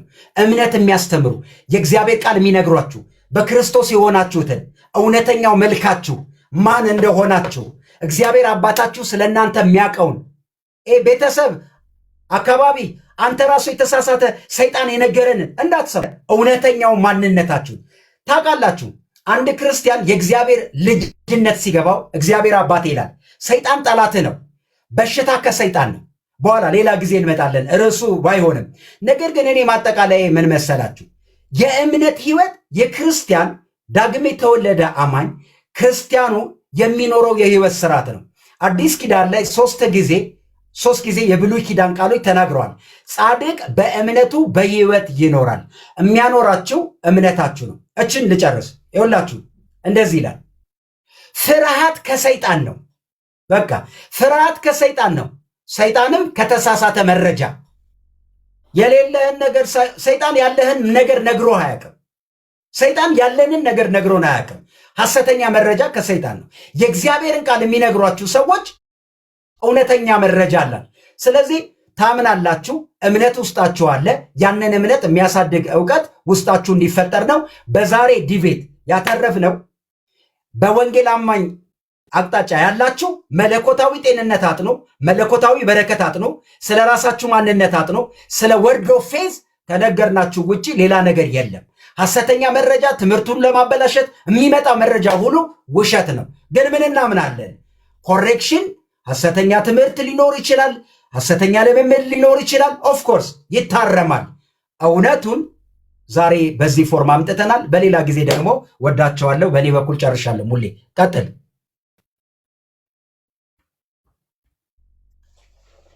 ሚዩት ነህ ሙሌ፣ ሚዩት ነህ። ኦኬ መጥቻለሁ። አዎ ቀጥል። ቴንክ ዩ ፋይናሊ ያው ክሊር አድርገህ በዛኛው በኩል በወንጌላውያን አማኞች ያላችሁ ብለህ ራስን ከወንጌላውያን አማኞች አግልለህ የተናገርክበት ነገር ጥሩ ነው። ለማንኛውም እንግዲህ እኛ የወንጌላውያን አማኞችን እምነት ምንድነው? እምነትን በተመለከተ ዕብራውያን አጥኑ የተባልነውን ዕብራውያን እናውራውና ከዛ እንጀምር። እምነት ማለት ተስፋ ስለምናደርገው ነገር የሚያስረግጥ የምናየውን ነገር የሚያስረዳ ነው አለ። ስለዚህ እምነት እኛ የምንለው እግዚአብሔር ስለሰጠው ተስፋ እሱ እርግጠኝነትን የሚሰጥ ነው። እምነት እግዚአብሔር ተስፋ ሰጥቷል፣ የስ ይሆናል ብሎ ማመን ነው። ስለዚህ የማናየውን ነገር እንረዳለን። ለምሳሌ ከዚህ ውስጥ ብዙ አባቶች አሉ። ከአባቶች መካከል አንዱን ላንሳና ከእምነት አባቶች መካከል አብርሃም ምንድን ያደረገው ቢባል ግልጽ ነው ማለት ነው። ሰማል አይደል? አዎ ይሰማል። ቀጥል፣ እየሰማን ነው። ያ ስለዚህ አብርሃም የእሱንም የባለቤቱ የሳራ ሙት ማህፀንም የእሱንም የደከመ ስጋ አልካደውም። ባይዘወይ ዲና ያላደረገውም። ሳራ ሙት አይደለም ማህፀኗ ይለመልማል ማህፀኗ እያለ ኮንፌስ አይደለም ያደረገው ወገኖቼ። ምን አላደረገም? ኮንፌስ በቃ የሳራ ማህፀን ልክ እንደ 20 ዓመት ልጃገረድ ነው። በቃ ማህፀኗ ለምልሟል። ክሌም አድርግ ያለው ማህፀን ይለመልም አላለም። እንደዛ አይደለም ያለው አብርሃም። ባይዘወይ አብርሃም እንደዛ አላለም። አብርሃም እግዚአብሔርን የሰጠውን የተስፋ ቃል በእምነት ጸንቶ ጠበቀው። ስለዚህ እንደነሱ እንደ ወርድ ኦፍ ፌዝ እምነት ቢሆን 25 ዓመት ነው አብርሃም የጠበቀው። 25 ዓመት መጠበቅ አይጠበቅበትም። የሆነ ቀን በቃ ኮንፌስ አድርጌያለሁ፣ ትጸንሻለሽ፣ ዛሬ ማታ ተናገርኩ፣ አመንኩ፣ ስለዚህ ተናገርኩ እንደሚሉት ማለት ነው። አመንኩ፣ ስለዚህ ተናገርኩ ሌላ ነው። ስለ ትንሣኤ ነው፣ ስለሚነሳው አካል ነው የሚያወራው። ሁለተኛ ቆሮንቶስ ምዕራፍ 4 ቁጥር 13 ላይ ማለት ነው። ስለዚህ 25 ዓመት መጠበቅ አይጠበቅበትም። ለምንድን ነው 25 ዓመት የጠበቀው? 25 ዓመት የጠበቀው የእግዚአብሔር ፍቃድ ከ25 ዓመት በኋላ 25 ዓመት ስለሆነ የእግዚአብሔር ፍቃድ እስኪመጣ ድረስ ጠበቀ ማለት ነው። ስለዚህ አብርሃም ያመነው እምነቱ ላይ ሳይሆን እግዚአብሔር ተስፋ ሰጥቶታል። ዘፍጥረት 15:6 ላይ ግልጽ በሆነ መንገድ ያሳየውን ነገር ይኸው የሰማይ ከዋክብትን አሳይቶ ዘር እንደዚህ ያበዛለሁ አለው። ያንን የተስፋ ቃል ይዞ አመነ እንጂ ዝም ብሎ በቃ አምናለሁ ሚስቴ ትወልዳለች፣ ሚስቴ በ90 ዓመቷም ቢሆን እንደ 20 ዓመት ልጅ ናት ምን አላለም። እንደዛ አልካደውም። ሪያሊቲውን ተቀብሎታል። አልካደም። እሱ ምን አልካደውም? የሳራ የሞተ ማፀንን አልካደም። ግን ምን አለ? የሌለውን እንዳለ አድርጎ በሚቆጥር ላይ በእግዚአብሔር ላይ እምነቱ አደረገ። እንግዲህ ሮሜ ምዕራፍ 4 ላይ ግልጽ የሆነ ነገር ነው የሚነግረን። ስለዚህ የሞተውን ህያው በሚያደርግ በእግዚአብሔር ላይ ምን እምነቱ ማን ላይ ነበረ? እምነቱ እሱ ኮንፌስ የሚያደርገው ንግግር አልተናገረ። አብርሃም እንዲሁም ኮንፌስም አላደረገም። ባይዘው አብርሃም በቃ ባለቤት ትወልዳለች ምናምን ነገር እንደዚህ አሁን እነሱ እንደሚሉት አላለም። የእምነት አባቶች ይህንን አላሉ። ስለዚህ እንደ እምነት አባቶች አካሄድ አሌክስ ሙሌ ምን ሆንክ? ሙሌ ጠፍቷል አይደል? አይታይም አይደል? ይታያል እናንተ ጋር? እኔ ጋር አይታይም። እኔ ጋር ይታያል። አሁን መጣል። እሺ ኦኬ። ስለዚህ ምንድነው እኛ እያልን ያለ ነው? የእምነት አባቶች እዚህ ውስጥ ምናያቸው ማለት ነው ግልጽ በሆነ መንገድ አምነው ሰማዕት ይሆኑ አሉ። አምነው ማለት ነው እምነት ስለሌላቸው አይደለም። እሱን ኮንፌስ በማድረግ ሰይፍ አይበላኝም መጋዝ አይሰነጥቀኝም ብለው ኮንፌስ በማድረግ አይደለም። ይሄ ምኑ ሰይፉንም መጋዙንም ሌላውንም መከራ በእምነት ተቀብለውታል። እግዚአብሔር ምን ብለው? የእግዚአብሔር ፍቃድ ይሁን በሕይወታችን ብለው ማለት ነው። ለምሳሌ አንድ ነገር ልንገራችሁ። ዳንኤል ወደ አንበሳ ጉድጓድ ተጥሏል። ወደ አንበሳ ጉድጓድ ሲጣል እግዚአብሔር ከአንበሳው እንደሚያድነው በእግዚአብሔር ላይ ያምናል። ቢበላውም ግን ይብላኝ የእግዚአብሔር ፈቃድ ይሁን ብሎ ነው እንጂ ያደረገው አይ አንበሳ አይበላኝም እያለ አይደለም። ሰለስቱ ደቂቅ እሳቱን አናንያ አዛርያ ሚሳኤል እሳቱ አልካዱትም። ባይዘወይ ምን አላደረጉም? አንድ ነገር ስሙኝ ወዳጆቼ፣ ካድኩት፣ ይሄ እሳት አያቃጥልም፣ ክጄዋለሁ፣ እሳቱ ውሃ አደረግኩት፣ ካድኩት። ኖ እሳቱማ ይለበልብ ያቃጥላል። በጣም አልካዱትም። እሳቱ ሪያሊቲን እምነት ማለት ፋክትን ሪያሊቲን ዲናይ ማድረግ አይደለም። እውነታን መካድ አይደለም። እሳቱ ይለበልባል፣ ያቃጥላል። ግን ምን አሉ? ከዚህ እሳት እግዚአብሔር ያድነናል። እግዚአብሔር ባያድነንም እንሞታለን ነው። ለአንተ ግን አንሰግድም ነው። ስለዚህ እነሱ ያድነናል ብለው አምነዋል። የእግዚአብሔር ፍቃድ ሆኖ ባያድናቸውም ግን ዞሮ ዞሮ አለመስገድ ነው አማራጫቸው። እሳቱ ግን ይባላል። አዎ እሳቱ ሌሎቹን እንኳን ሙልጭ አድርጎ በልቷቸዋል። እነሱን ለምንድን ያልበላቸው? እግዚአብሔር እንደሚያድናቸው ለክብሩ ስላመኑ ማለት ነው። ስላመኑ ማለት በእግዚአብሔር ላይ ነው ያመኑት፣ በእምነታቸው አይደለም። በእምነታቸው እግዚአብሔር ለክብሩ ማለት ነው። ስለዚህ እምነት ማለት ሪያሊቲን መካድ አይደለም። አልታመምኩም እያሉ ሪያሊቲን መካድ አይደለም። ባይዘወይ በጣም ብዙ ሰዎች ሪያሊቲን በመካድ አልታመምኩም በማለት መቃብር ወርደዋል፣ ብዙ ሰዎች ማለት ነው። ስለዚህ ወገኖቼ አንድ ነገር ልንገራችሁ። ሰዓት አለፈ። 10 ደቂቃ ተጠቀም ብለኝ ነበር። 10 ደቂቃ ተጠቀም ብለኝ ነበር። እሺ ተጠቀም። ስለዚህ ወገኖቼ አልታመምኩም እያሉ ሪያሊቲውን እየካዱ በጊዜ እግዚአብሔር ፈቃዱ ከሆነ መጸለይ። ባይዘው አንድ ነገር ልንገራችሁ። አሞክሳሲሊን ፓራስታሞል ሊያድነው የሚችለውን በሽታ እኔ አሁን እንደው ምናምን ጾም ጸሎት አልገባም። ፓራስታሞል ውጠ እንትን የምትል ከሆነ ወደ እግዚአብሔር የምትሄደው ከሰው አቅም በላይ ከሆነ ይሄ የኔ እሳቤ ነው፣ የኔ መረዳት ነው። ሰው የማይችለው ነገር ከሆነ ወደ እግዚአብሔር ትቀርባለህ። የሚችለውን ወደ እግዚአብሔር ብትቀርብ ችግር የለውም። ለማንኛውም ግን ምን እያልኩ ነው እኔ ዙሮ ግን ምን እያልኩ ነው መሰላችሁ? በቃ አንድ ነገር ስሙ። እግዚአብሔር አምነህ መጸለይ፣ ሕክምናውንም መከታተል እንጂ በቃ ተፈውሻለሁ ብለህ ቤት ብትቀመጥ መቃብር ትወርዳለህ። የወረዱ ሰዎች አሉ። ድሃ አይደለሁም ስራ ሰርተህ ብላ ስራ እንጂ ስራ ሌላ ፕሪንሲፕል አለ የመባረክ በሌላ መንገድ መስጠት ማለት ለትክክለኛው ሰው እያልኩ ነው እንጂ ድሃ አይደለሁም ብለህ ብትቀመጥ ድህነት እያከክ ትኖራታለህ ማለት ነው። እያከክ ትኖራታለህ እንጂ ሀብታም ነኝ ብለህ ኮንፌስ ስላረክ ፖዚቲቭ ነገር ስለተናገር ይሄ ሎ ኦፍ አትራክሽን ነው። ይሄ እዛ ዘ ሴክሬት የሚል መጽሐፍ ላይ ያለ ትክክል ያልሆነ እምነት ነው እንጂ ሎ ኦፍ አትራክሽን ይሄ በመስህብ ህግ አመጣለሁ ፍሮም ዘ ዩኒቨርስ ቼክ ብለው ከዚህኛው ወሰድኩት ባጠጥኩት ኖ ከየትም አትወስድም። አንተ ዝም ብለህ ኮንፌስ በቃ ወስጃለሁ አግኝቻለሁ ምናምን ስላልክ እንደዛ የሚባል ነገር የለም ማለት ነው። ስለዚህ ምን ታደርጋለህ? ስራ ሊሰራ የማይወድ አይብላ። ይሄ እግዚአብሔር ቃል ነው። እኔ አይደለም ያልኩት። ለተሰለውቄ ሰዎች መስራት የማይፈልግ ሰው አይበቃ። በጣም 15 ደቂቃ ደረሰ። በሰጠኝ ደቂቃ 2 ደቂቃ ቀርቶኛል። እሺ 2 ደቂቃ ጨርሻለሁ። እና ለማንኛውም ግልጽ በሆነ መንገድ ስለሰጠኝ ነው የሄድኩት እንጂ 2 ደቂቃ ብቻ ነው ያለኝ። ስለዚህ ምን እያልኳችሁ ነው ወዳጆቼ? ቅድም በእነዚህ 2 ደቂቃዎች ጠቅለል አድርገህ ሐሳቤ የእምነት ቃል እንቅስቃሴ እስካሁን አልተቀለልኩም። ማረሙልኝ 2 ደቂቃ ፈቅደልኝ የለ ነው ልተው በቃ ቀጥል። እሺ ስለዚህ በ2 ደቂቃ ነው አላልኩም። ከዛ 2 ደቂቃ እሺ። ስለዚህ በወርድ ኦፍ ፌዝ እግዚአብሔር ላይ ነው የሚሄዱት። እግዚአብሔር እምነት አለው። እግዚአብሔር አማኝ ነው። አምኖ ነው የሚፈጥረው። ይሄ ነው በቃ ትምህርታቸው። አምኖ ነው። ያለ እምነት ምንም ማድረግ አይችልም ይላሉ። ቀጥሎ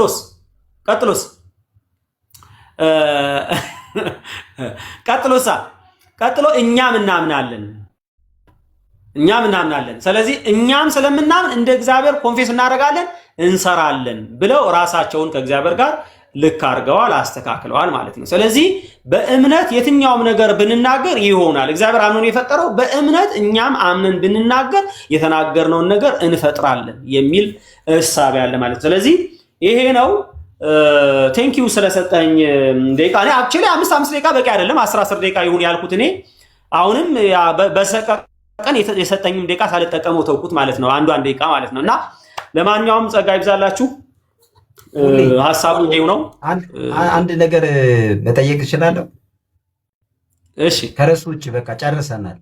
ውስን ቤዛዊት ላይ መነጋገር እንችላለን ፈቃደኛ ከሆን፣ ካልሆንክም ሌላ ሰው እናወራበት በውስጥና እናወራለን። ችግር የለውም። በጣም አሪፍ።